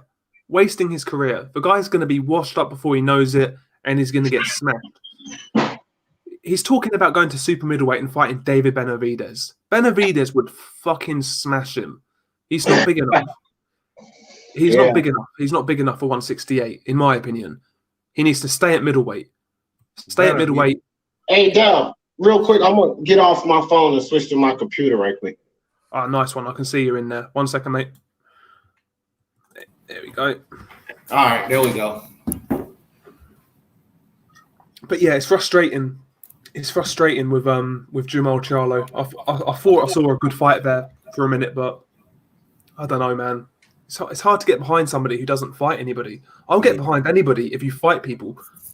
Right. I'm with that all day long. And that's why, probably like 7 months ago, I denounced Jamal and Jamel Charlo. But here in 2020, Jamel Charlo has won me back. He's won me back over.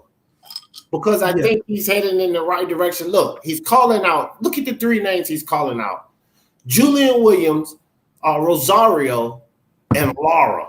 Those are all valid fights for Jamal Charlo. Yeah, Jamal Charlo, I meant. And those are the 3 fights he's calling out. Those are valid fights, and they're great title defenses. One of them is a unification. So I have no quarrels with Jamal. And he lost his belt. He cried like a little bitch on the podium, but he came back and he won it. Yeah, okay? So true. I have no quarrels with this kid. But his brother, no. Y'all ain't twins right now. You're an idiot, and your brother's doing the right thing. Yeah, Jamel's supposed to be the little brother, yet Jamel's acting like the big boy. Do you know what I mean? He's acting like the fighter here. Like, he beat Lubin. A lot of people picked Lubin to beat Charlo. He beat him.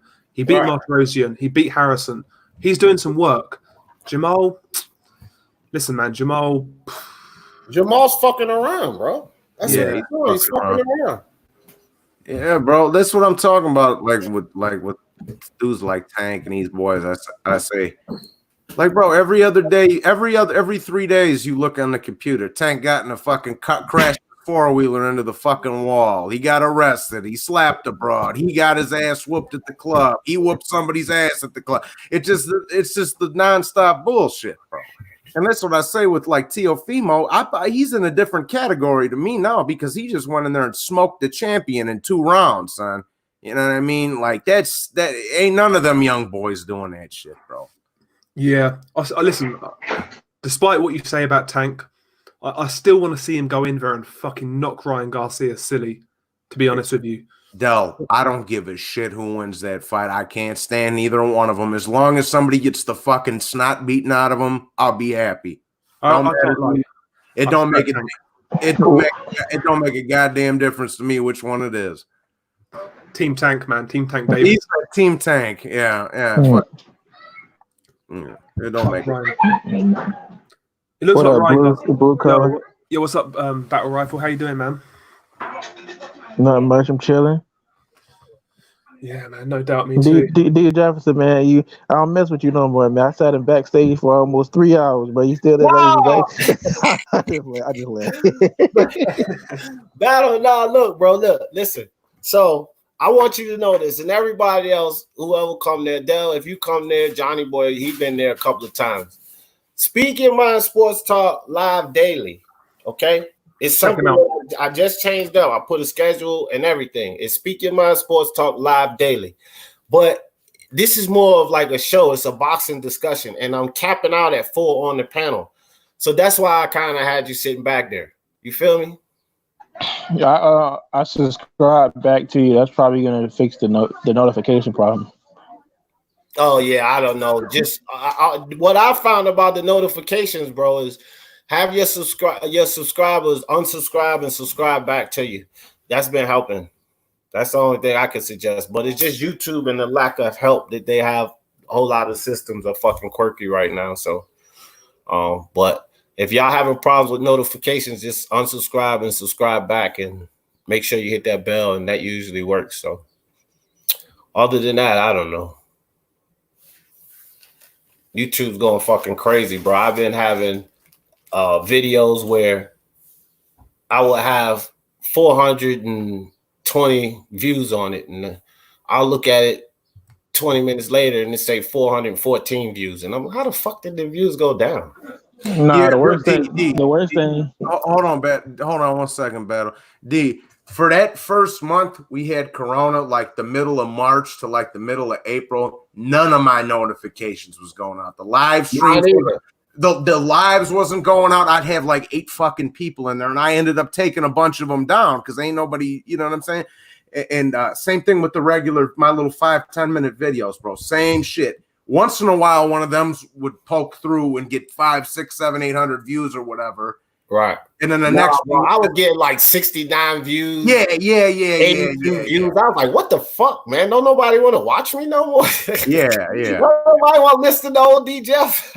Yeah. I was having a down like you dissing AJ, bro. Down like you dissing Wilder. What's going on, D Jefferson? You can't be hating on these heavyweights. Nah, bro. I don't hate on none of them. I give heat to all of them. I was giving heat to Wilder today. We had smoke on the panel. Yeah, man. Y'all gonna have to get off my boy Wilder, man. Well, My boy I'm gonna tell you Wilder. something. Smoke behaved like a motherfucker today on the panel. He did not. Yeah, He I didn't saw it. He like said, do all that crazy shit. He behaved like a motherfucker. I like Smoke, man. But boy, don't fuck with Wilder because Smoke gonna go off. That's his that's his point. "Hey, man, Wilder the truth, man. People gotta start giving that man so much flack. He the truth." Well, check this out, Battle Rifle. Come the rematch, you gonna see how true he is. Because he's getting that ass with it again. Hey, wait a minute. If he lose, the dude is still a world champion. He still can probably go out there and beat a Kownacki or Ruiz.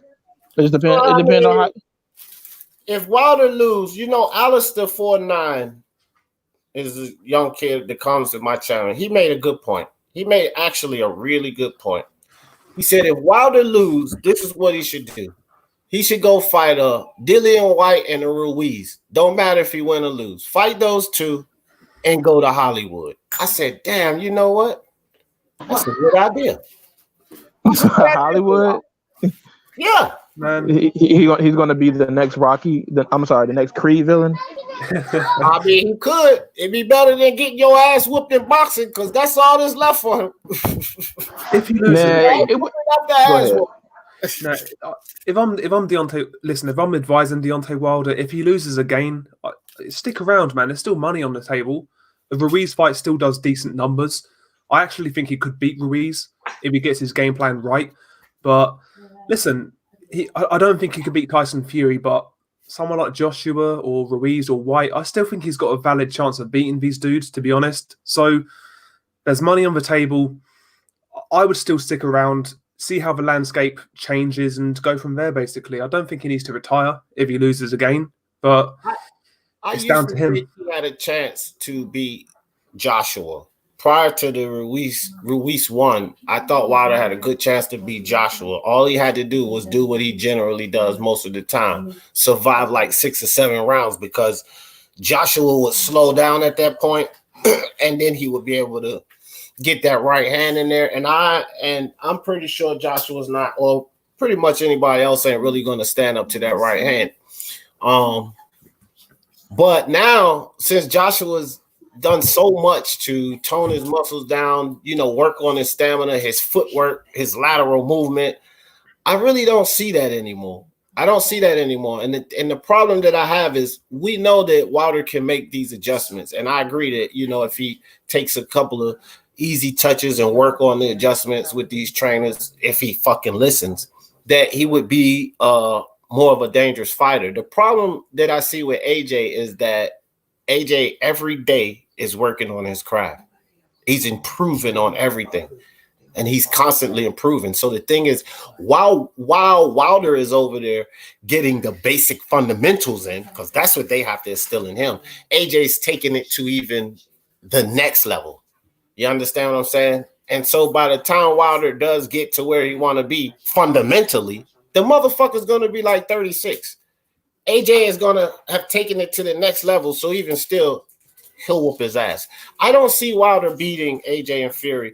I think it's over for him. And it's not just the Fury fight. People act like it's just this second fight. No, it's a combination of both fights. The first fight, Fury outboxed him totally. He got a gift by being able to keep his belt, and they gave him the draw. But no, he didn't get outboxed in that fight, bro. Yes, he did. Okay, but the second fight, he hit him with the boom boom bang. Okay, but the second fight, Fury walked.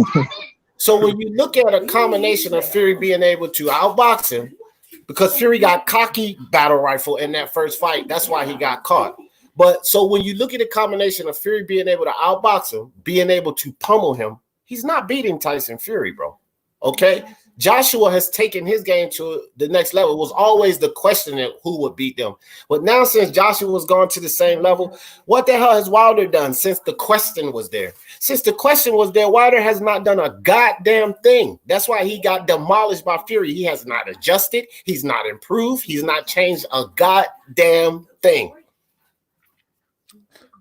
Yeah, I can't argue with it. I can't, but I don't know, man. With Deontay, man, I just see a guy who The guy had all the athletic gifts you could ask for: the height, the reach, the power. I think a lot of Deontay's problems were the early fights, to be honest. That's when you learn your basics. That's when you learn your craft. Fighting 30 cab drivers doesn't make you improve as a fighter. Deontay, I think, missed out on a lot of learning fights on the come up, and I think he might be paying the price for it now, to be honest. And he's got a long way. Listen, he's got to play catch up. Can he do that? It's highly unlikely. But given the fact that he does have power, he's tall, he's long, I wouldn't rule him out of certain fights. But I think Tyson Fury in particular, unless he lands a Hail Mary, I don't think he can beat him, to be honest. But everyone else, the Joshuas of the world, maybe a Dillian White, people like that, I think he's got a chance, man. I'd stick around. I would just stick around, even if he loses. But that's just me. That's just my opinion. But who knows? What do you say to this? I want to ask all y'all on the panel this, and I guess you guys in the chat can answer this question too. So I'm pretty confident that Fury's going to beat Wilder in this next fight. So let's just say the next fight happens, Fury beats him, Wilder doesn't beat him. So this is essentially what we're talking about. What does he do after losing to Fury again? AJ, but AJ doesn't have the fucking balls. No. AJ is going to be fighting Fury. So let's take AJ out the picture. I'm talking about these other guys because I don't think these other guys, I don't just throw them over top of Wilder either. But at the same time, let's say he gets in there, excuse me, with a Dillian White, Oscar Rivas, Andy Ruiz, one of these guys on that caliber. Let's say Wilder gets in there with them, and he gets his ass whooped again. He's fucked then. He's done. He's finished, right? Yeah, he'll be finished. But after, this is what I think will happen. He'll get his ass whooped again. Listen, man, intimidation is a motherfucking combat sports. Whether people will admit it or not, until that giant is knocked down, that intimidation factor stays there. Even with these fighters, Fury knocked down that giant, bro. Now that intimidation factor is gone. We already see that Wilder cannot fight off the back foot. These guys now are going to attack him, push the pressure, make him fight off the back foot. And guys like Dillian White with that overhand right, guys like Andy Ruiz with that hand speed, guys like Oscar Rivas with that body work, I think they get into Wilder, bro. It's a good point, because actually. You have to have that distance to let loose that right hand.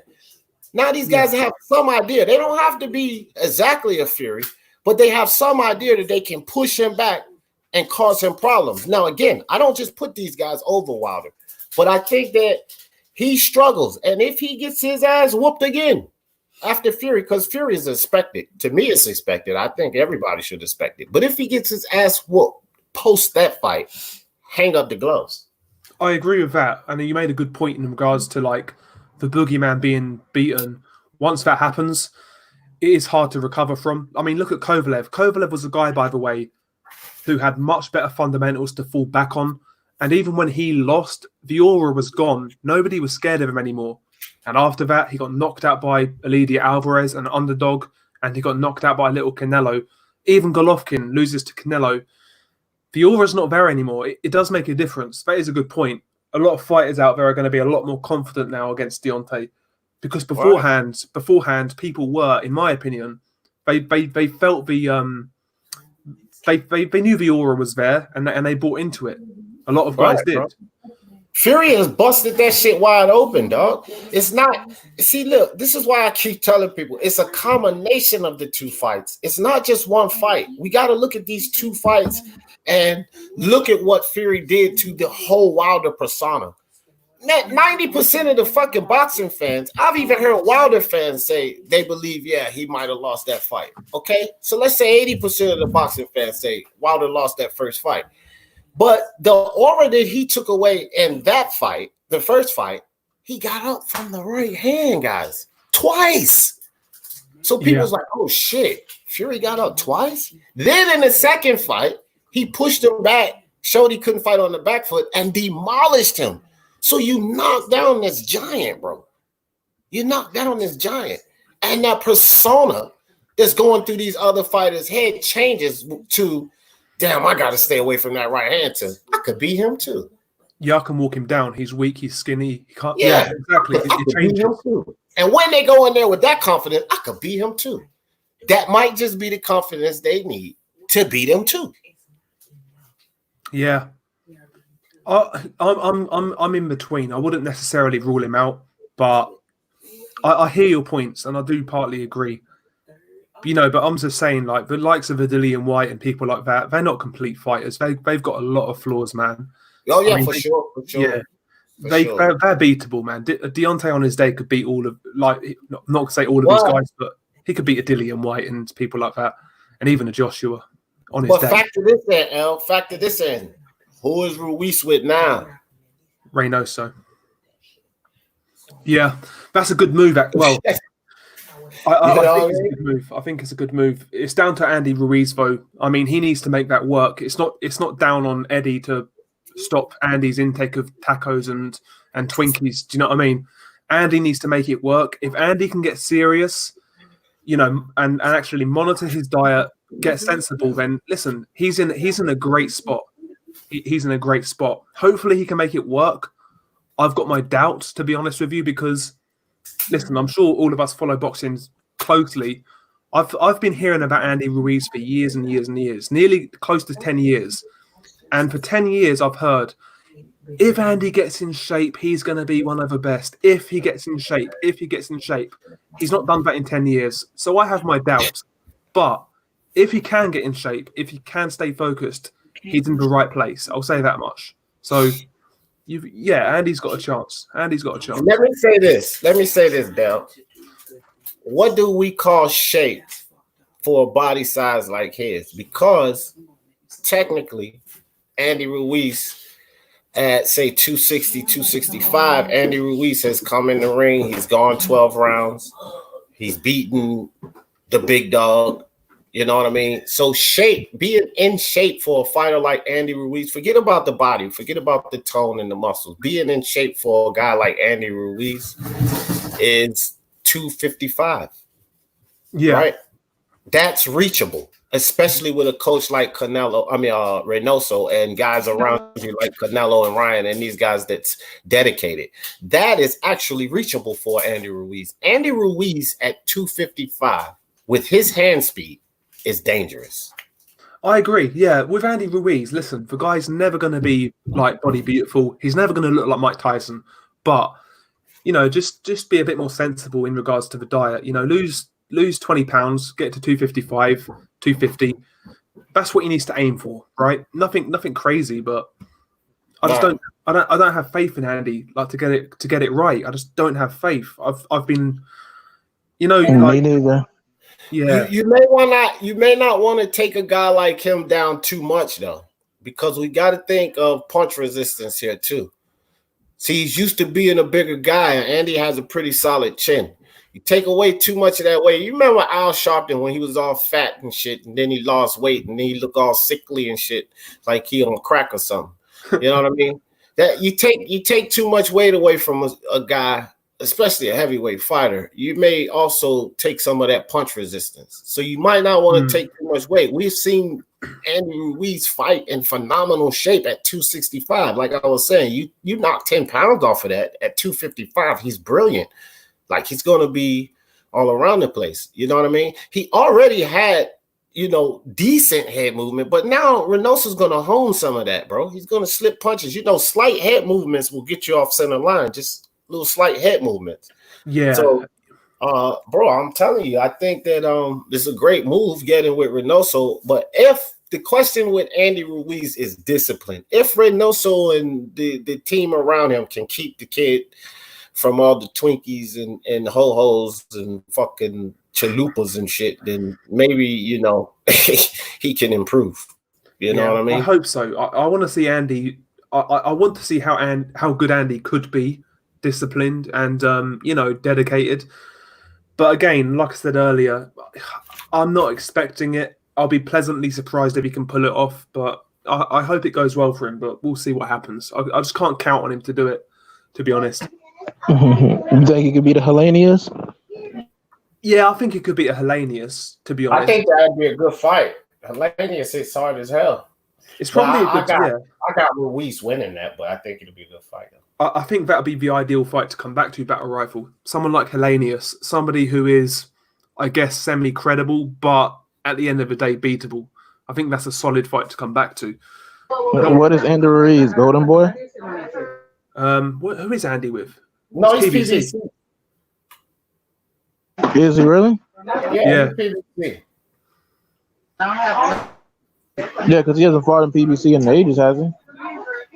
They've been fighting fucking both Joshua fights. He was at PBC, man. Yeah, the only fight he had on PBC was Dimitrenko. That was just before the Joshua fight. He fought Dimitrenko. I forgot what undercard it was, but definitely PBC. So they could make. Oh yeah, have a Hellenius or a fight of Adam Kownacki. Yeah, I like Kownacki. I think Ruiz beats Kownacki, but that's a good fight because they both come forward. They both jelly bellies. That's a good fight. Yeah, I think he beats the snot out of Kownacki. Kownacki needs to reevaluate, to be honest. Would you be willing to see Adam Kownacki avenge his loss, or would you be willing to see just Ruiz versus Kownacki? Ruiz versus Hellenius. I'd be happy with either. If Kownacki wants to get in there with Hellenius again, I think it's a winnable fight. He could do it. I would watch it. But at the same time, I'd take an Andy Ruiz fight. I'm happy with either, to be honest. I don't think Hellenius is he's very beatable. Like, the guy's got no gas tank. If Adam gets past 4 or 5 rounds, he should beat Hellenius in a rematch. But it's not getting caught in the meantime. It's not getting caught again. So I don't know. Did he get knocked out by Gerald Washington? Yeah, he did. Yeah, he got knocked out by Gerald. Yep. That's a shame, man. That's crazy, bro. These upsets are coming. Yeah, Kownacki should have just taken that Joshua fight when he could have, man. Like, he could have fought Joshua when Ruiz did, and he missed out on all that fucking money, man. He missed out on all that money. Yeah, I think somebody told me about that. He said he wasn't ready or something. Yeah. The thing is, though, man, he wasn't ready, maybe, cool, but if you get knocked out by Joshua, you're 6 million quid better off. And who's going to hold a Joshua loss against you? You can rebuild. Rebuilding from a Hellenius loss is a lot fucking harder. It's a lot harder. So I think he made a wrong decision there, but I don't know, man. Kownacki, I think, listen, I don't want to write the kid off, but I'm going to do it anyway. He's not going to be a top 10 heavyweight of any consequence. He's not going to be a factor, in my opinion. I really don't. I don't believe it. I think he can be top 10. He could be. He could, yeah. He could what other competition we got? You're right. He could sneak in the top 10, but I don't see him like being, like a genuine title contender, like a genuine threat. I can't see that happening.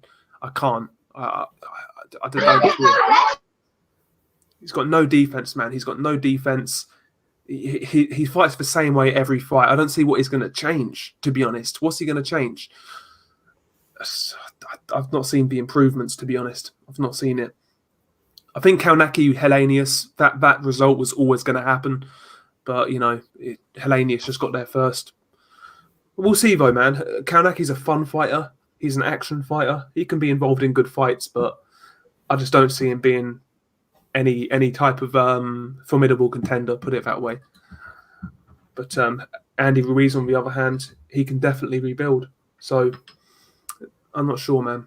I'm not sure with Kownacki. I'm going to write him off, to be honest. I'm not sure how you guys feel. Yeah. How do you feel, D, about Kownacki? I was never really convinced of Kownacki. And when it was always like it was a discussion, Kownacki or Ruiz, I was always like, yeah, I would be interested to see the fight, but I like Ruiz better. Kownacki, he always got hit a little bit too much for me.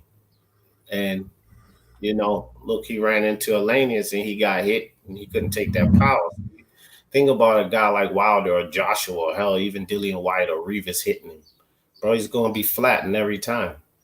Tell you what, interesting. You bring up Oscar Rivas. I want to see him again. I want to see him fight a contender again. I think he's a good fighter, Oscar Rivas.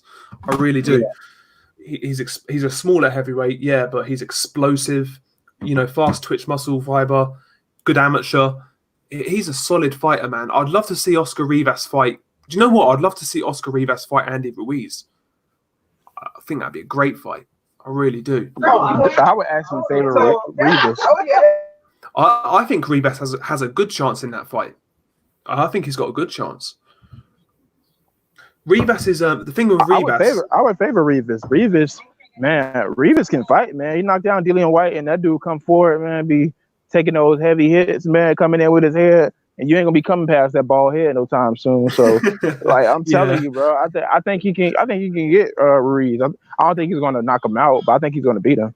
Yeah, I think that fight would be very entertaining. It could be a bit of a war. The thing with Oscar is sometimes he's a little inactive. He takes a lot of like breaks in the ring. We saw that against Bryant Jennings. I know he won the fight, but he was arguably losing that fight. Started strong from what I remember, got tired, took a lot of rounds off. So I don't know, man, but it's a good fight. It's a really good fight. I love that fight, actually. I see it as like 50-50 pretty much. Rivas Ruiz. It's a good fight, man. See, these are the sort of fights I think should be happening outside like the top heavyweights, like the top champions. These sort of fights, man. Rivas Ruiz. Sure. Yeah, shit like that. That should be happening, you know? But for sure. There we go, man. It's a lot of these guys. If we could be so lucky. Yeah, exactly. I think a lot of these heavyweights, they just want to. I don't know, man. It's like none of these guys want to take risks, man. None of them want to take risks. Like Dillian, man. Like I was mentioning Dillian earlier. I was kind of like criticizing him, but like Dillian, like he's fighting Povetkin. Povetkin's a good fight, but like, why not Michael Hunter? Most people felt Michael Hunter beat Povetkin anyway. It's a harder style matchup. Like, I mean, I don't know, man. I don't know. It's like Dillian's just trying to talk himself into a title shot. Bruh, just fucking. I don't know, man. You know, I wouldn't like necessarily say he kind of deserve it, bro. He does, man. Like in the WBC, yeah. I was talking about this earlier. Like he got screwed over so much, bro. I mean, you know what I mean? Like he kind of deserve it. He trying to. I guess I would say he trying to get what he deserves.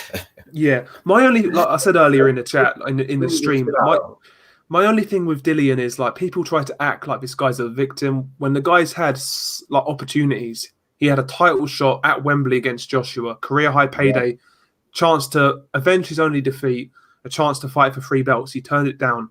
He turned down Kubrat Pulev, so Pulev's team won the purse bid against Dillian. It was an IBF eliminator. Eddie Hearn lost the purse bid. Pulev's team won it, and Dillian pulls out. He ducked Pulev. He ducked Joshua. So people act like Dillian's will fight anyone, anywhere, anytime. It's a myth, man. It's a myth. I mean, yeah, he chased down some money too. We can't say act like he didn't chase down money too, because he damn sure chased down money too. That's my thing. That's my thing with Dillian. Dillian's fought good guys, and yeah, he probably deserves the title shot. I'll concede that. My only thing with Dillian is people act like this guy is the victim of boxing politics, when in reality, he plays it just as much as he's a victim. Do you know what I mean? Like he plays it. He plays it himself. So that's my only thing. Like Sky Sports over here, Sky Sports and Eddie Hearn, I'm not buying it. I wonder if you know how they offer. What did they offer? Ortiz when Miller got busted. They offered Ortiz close to 10 mil, right? I think it was 6 or 7 million. 7, and then it was some fucking back end money or whatever. But anyway, I think that if they had offered White those same numbers, that he would have taken the fight. But their reasoning was they needed an American fighter. Yeah. That was their reasoning for not offering White that fight. My thing was, once the fight with Miller got blown, just recoup and make a good fight. And Dillian White, you know, Andy Ruiz ended up being a better situation because he beat Joshua. But had Joshua come in the ring like that against Dillian White again, it's a good possibility Dillian White would have beat him on that night. I agree. You don't think he was ready? Because I think he was ready. He just got caught. That's a part of boxing. He got dropped like 6 times. I'll be honest. Joshua wasn't ready that night, bro. No, he wasn't ready. I think Joshua. Why you say that? Listen, I'll be honest. Battle. If I look like Joshua, yeah, and I was fighting that little fat cunt Ruiz, I'll be convinced I'm going to steamroll this guy, man. I'll be convinced. Do you know what I mean? It's like, how can you take that guy seriously? Look, I know it's you should be more professional, but like, still, man, I think everybody thought Ruiz was going to get blown out. Like when that fight was made in the UK, I was talking to my friend about it, and he says, "Oh, who's Andy Ruiz?" And he searched him up on Google, and he said, "Is this a joke?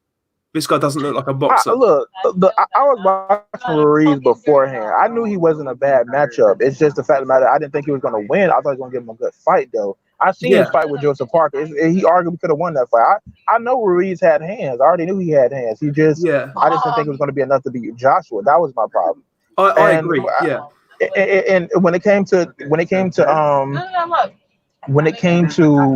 I thought he was ready. He just got caught. You know, that was the fact of the matter. Yeah, he just he might have looked over him, but a lot of fighters do that. You know, they do that with a lot of guys. A lot of times they power in their skills enough to look over most of the competition, especially at heavyweight, because a lot of the guys ain't skilled.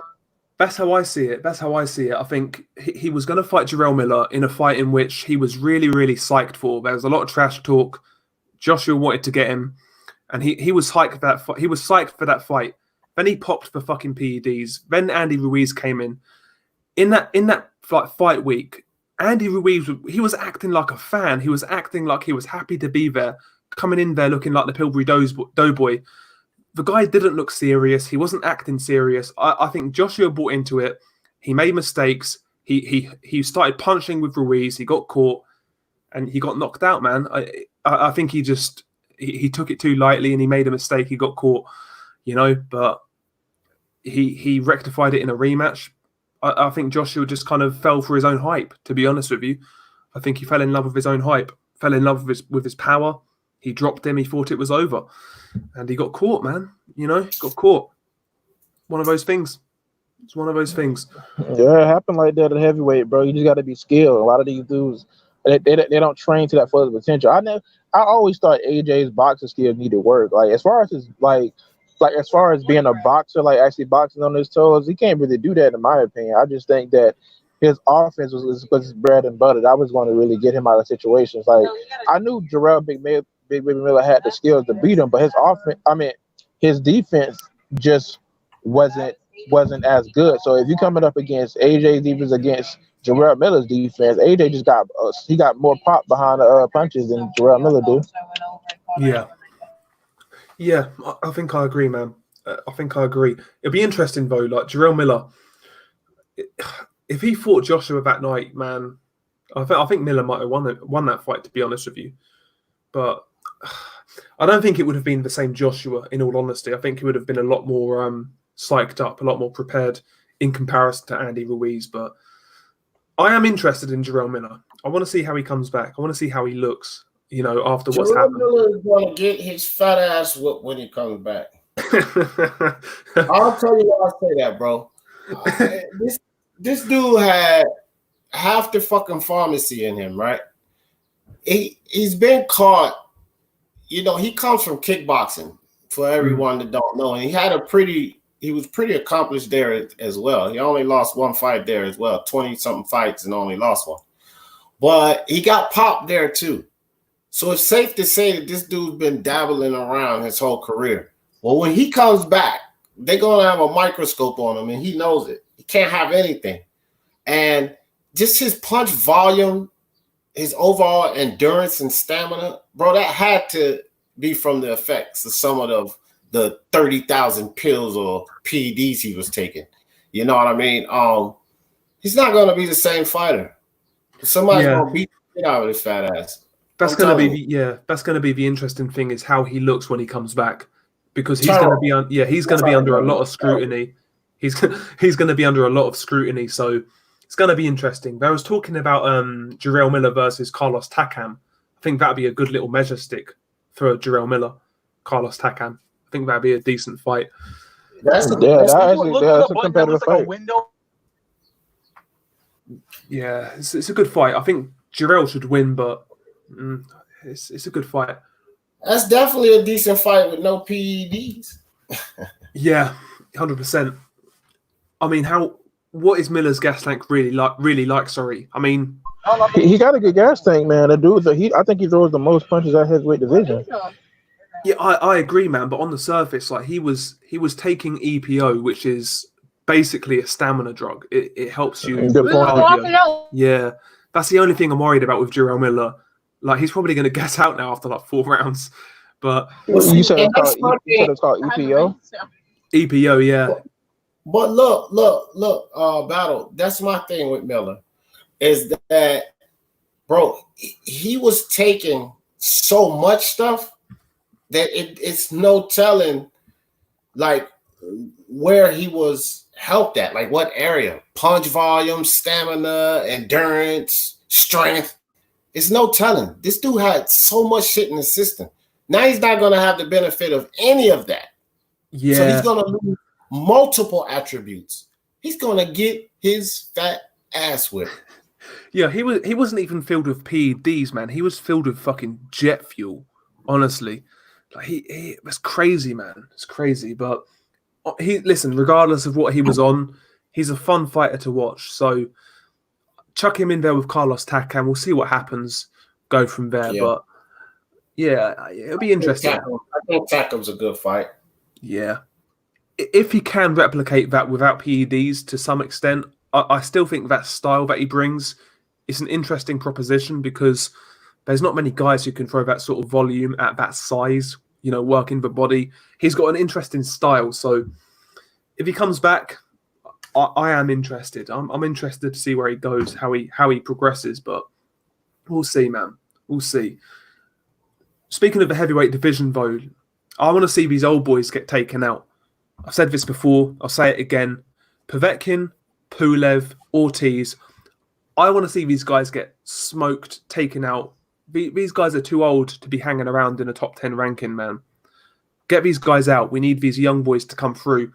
Your Hrgoviches, your Toney Yokas, your Makhmudovs, people like this.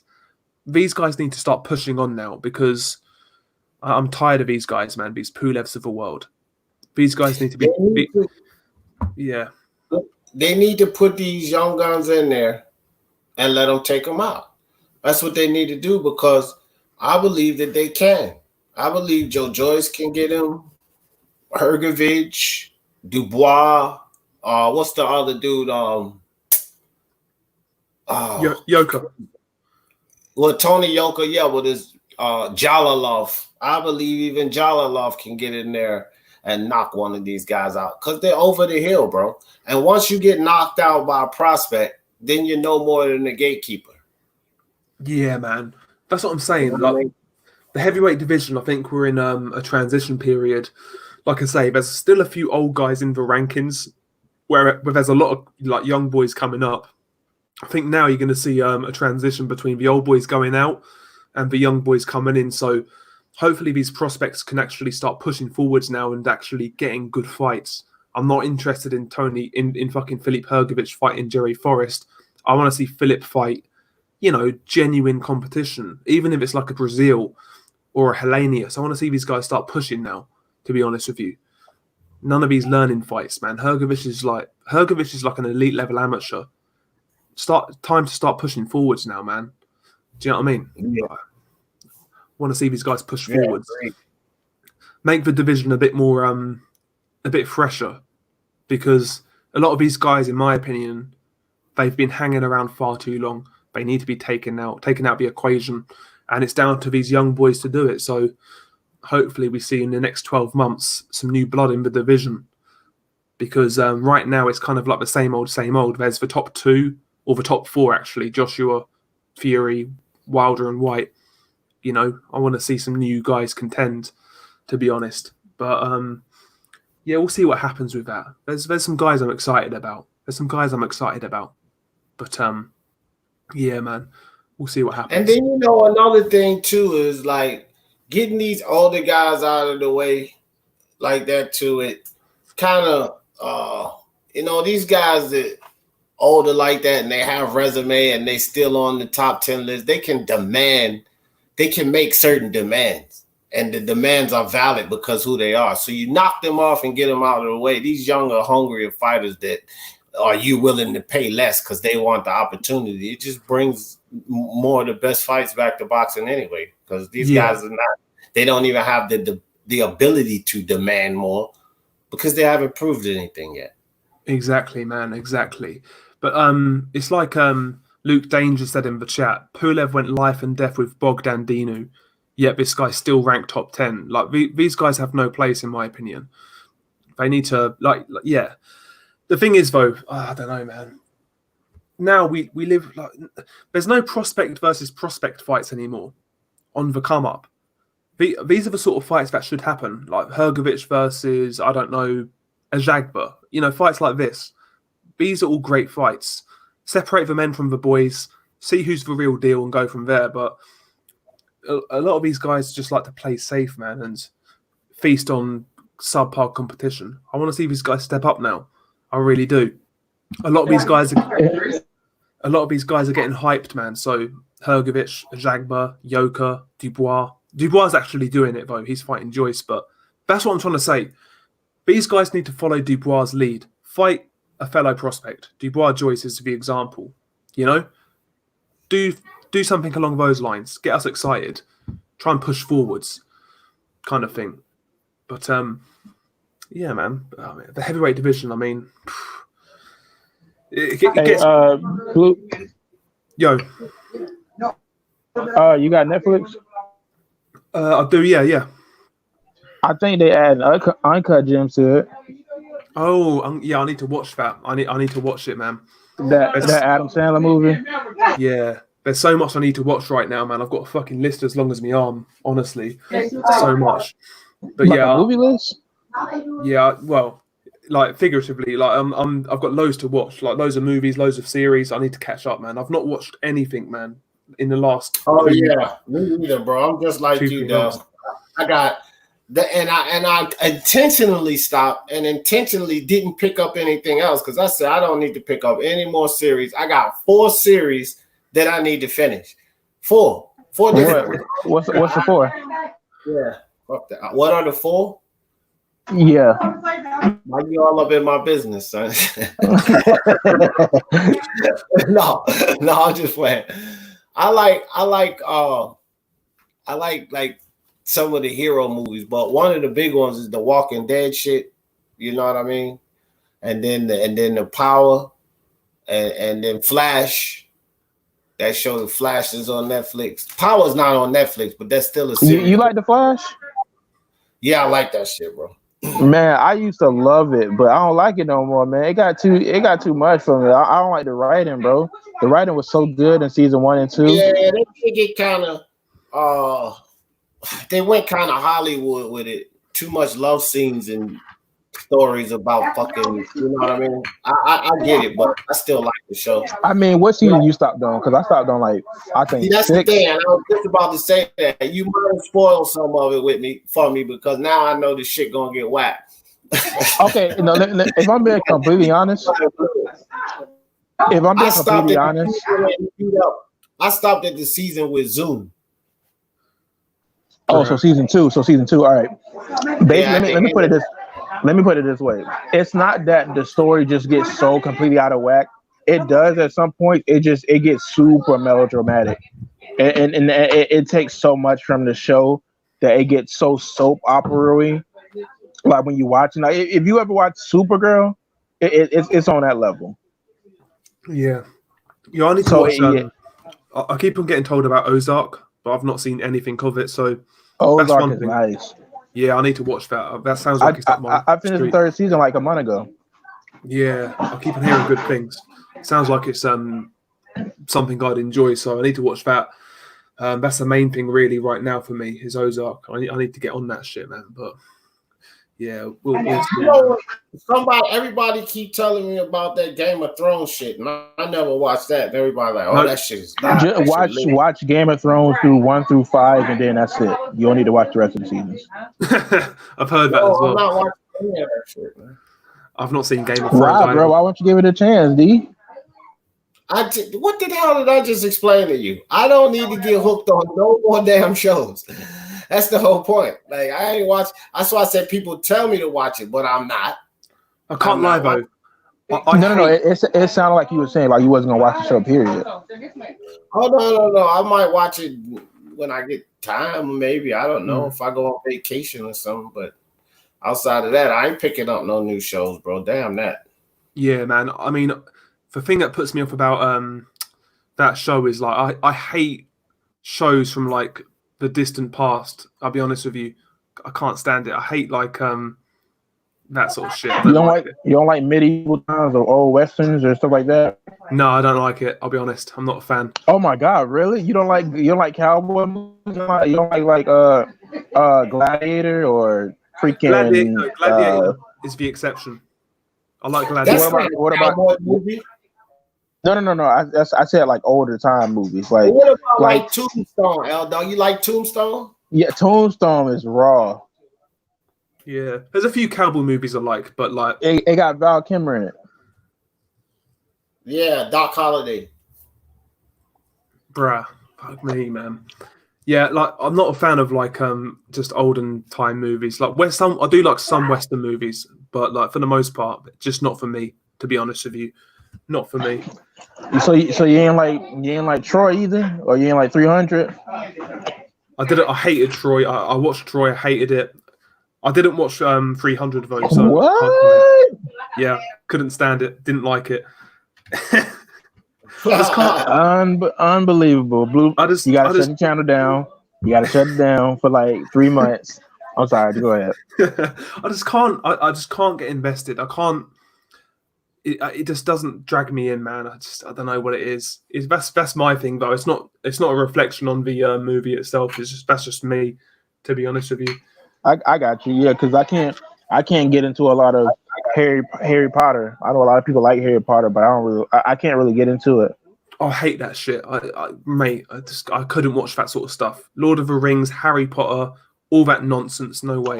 Still to this day, I've never finished the Lord of the Rings movie. Nope, I never watched. Oh my god, what the fuck?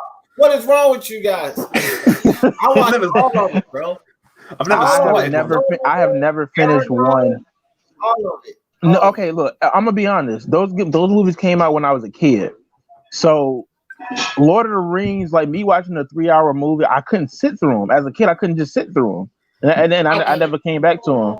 So I gotta like come back to them and then watch the Lord of the Rings. Go back. It's fantastic. I can watch some Goodfellas though. I can watch some Goodfellas or some Godfather. Oh, yeah, you took the words out of my mouth. I can't watch a 3-hour movie unless it's like something like Goodfellas or Godfather, something along those lines. I can watch that. A Martin Scorsese movie, basically. What about Braveheart, Del? I have not seen Braveheart Wow. yet. You're talking about with Mel Gibson, right? Yeah, I have not seen it yet. Yeah, I like Braveheart. Yeah, that's a 3-hour movie, dude. Yeah, there's very few like 3-hour movies I can do. But yeah, there are a few out there. There's a few out there. I think I've got like ADHD or something. I struggle to sit down and watch like a real long movie. If it doesn't sucker me into the first 30 minutes, I'm gonna struggle. To be honest with you, I'm gonna really struggle. I know a 3-hour movie everybody like. Go on. Forrest fucking Gump, bro. Yeah, that's a good movie. Oh yeah, I like. No. I got one better. Yeah. Green Mile. I got one better. Green Mile. Oh, Green Mile is great. Man, you have got to be joking. Green Mile is way better than Forrest Gump. No, it's not, Forrest Gump, bro. Oh my. Okay, DJ. Listen. Green Mile didn't make as much money as Forrest Gump. Green Mile didn't cover the broad audience. You look like from kids to. It did. Okay, wait. Okay, maybe not Green kids. Mile is not a better movie than Forrest Gump, bro. It's like bro, so much. Wait a minute, D. Okay, I know you're a grown man, so you probably ain't gonna want to admit this, but you cried harder in Green Mile than you did in Forrest Gump, didn't you? Actually, I didn't cry in either. Bro, hold on. Let me say this.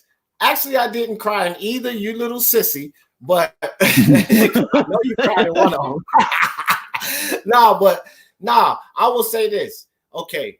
When it comes to Green Mile or Forrest Gump, I know what you're saying. Like, I get it. Like the sentimental parts, the touching moments. I say Forrest Gump still wins because it had multiple touching moments when his mom died, Jenny's situation, all of that. So he had multiple moments like that. Bro, that movie was fantastic, dog. I preferred Green Mile. I agree with Battle Rifle. I can't lie. You got 2-over-1. Sit your behind down in that corner, D. What's up, Intangible? Yo, what's up, guys? Shawshank Redemption. That's another good one. Oh, now that is better than all of them to me. That's one of my favorite movies, bro. Shawshank Redemption. It's considered one of the greatest movies ever made. No, hey, that is my shit, dog. I watched that movie so many times. Motherfucking Andy Dufresne. Did you read the book? Hell no, I ain't read that long ass book. that's based off a Stephen King novel. I would have read the book if I was laying down, but nah. Yeah, that movie's sad, man. Like that movie gets you. Yeah, I mean, okay, I ain't go. I took it like a champ. I'm a champ. I'm a man, you know. But that movie got to get you in your feelings, though. Yeah, but they got away from it. Sanjuan Teneo, they was there, bro. Oh, what, bro? He was that little behind Hammer from the beginning of the movie and dug his way out. I don't believe it, but it was a good story. I don't believe it, but that was just that. I don't know how you gonna dig through that much cement with that little behind Hammer. Because it was granite, bro. It chips away. But still, though, with that little behind Hammer, that dude dug his way out the prison. If it'll take years, what do you got? Years, motherfucker. But you remember how many times they put that dude in the hole, though? I still don't think you would have had enough time. Listen, bro, it's Hollywood, dog. It's fucking Hollywood, bro. No, but shoot, all Quentin Tarantino movies are like 3 hours and they still good. Yo, Pulp Fiction was my shit. Pulp Fiction is mine too, but I like Kill Bill the best. Kill Bill is my number one. Let me tell you something. I like Kill Bill, but I just like Uma Thurman was never the female action type for me. That shit didn't work. No. Her playing that role did not work for me. My goodness. No. Man, she's like 6 foot tall and she be cutting dudes to shreds. She did a good job. Don't get me wrong. She did a good job. I'm not knocking her performance. I'm just saying it didn't cut it for me. Like Angelina Jolie, she cuts it. She cuts it. Oh, come on.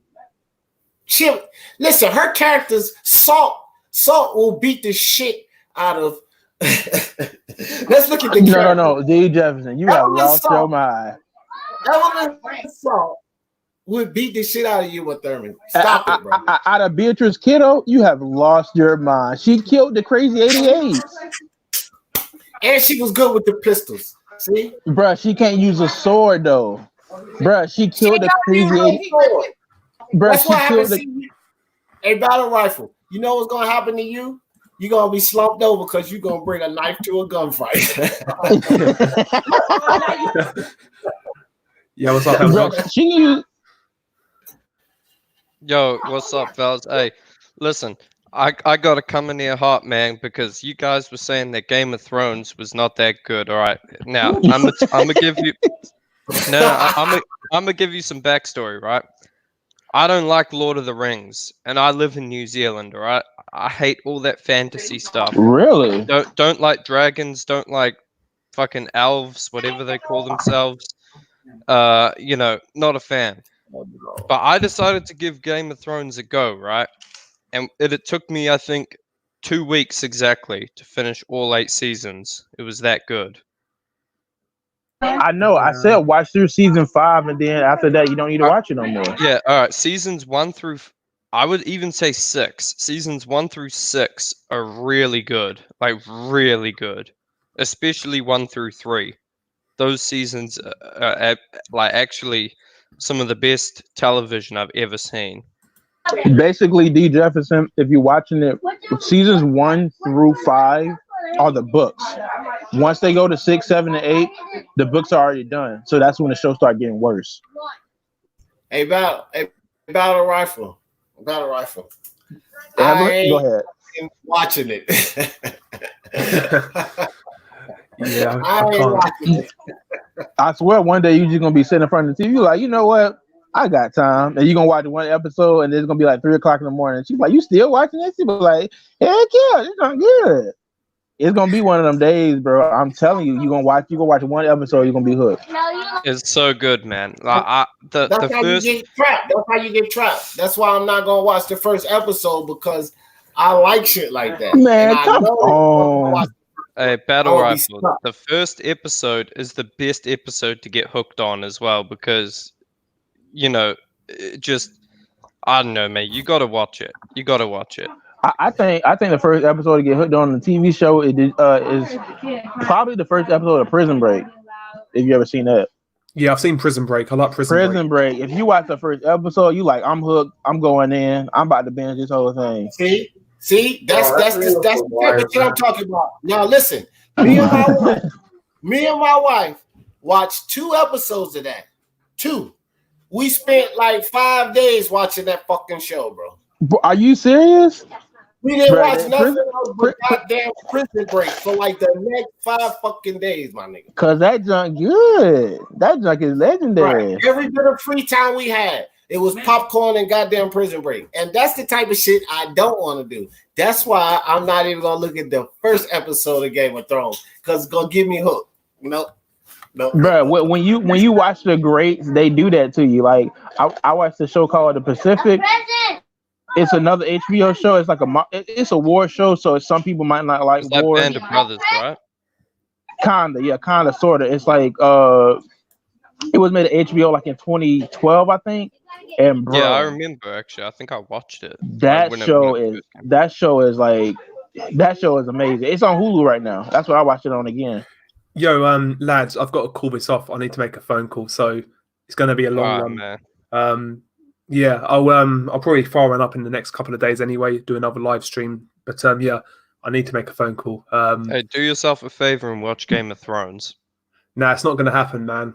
It's not going to happen. Hey, trust me, man. Trust me. Do it. Hey, Dale, L-Dog trying to get us to waste our damn time. Exactly, L-Dog, man. Stop it, bro. I'm not out here waiting. Hey, listen to me, man. I'm like the devil on your shoulder, bro. You just gotta listen to me.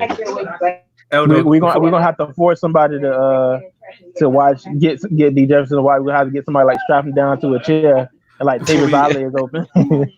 Before we go, L-Dog, I need to make this. Battle Rifle trying to pull MK Ultra on me, bro. What the hell? But yeah, I'm gonna wrap it up. I'm gonna wrap it up in 30 seconds. But L-Dog, I'm not sure whether you was aware of this, but Steve Kim and Dougie Fisher say Daniel Dubois is a better prospect. Oh man, get out of here with that. On that bullshit. note, bye lads, peace.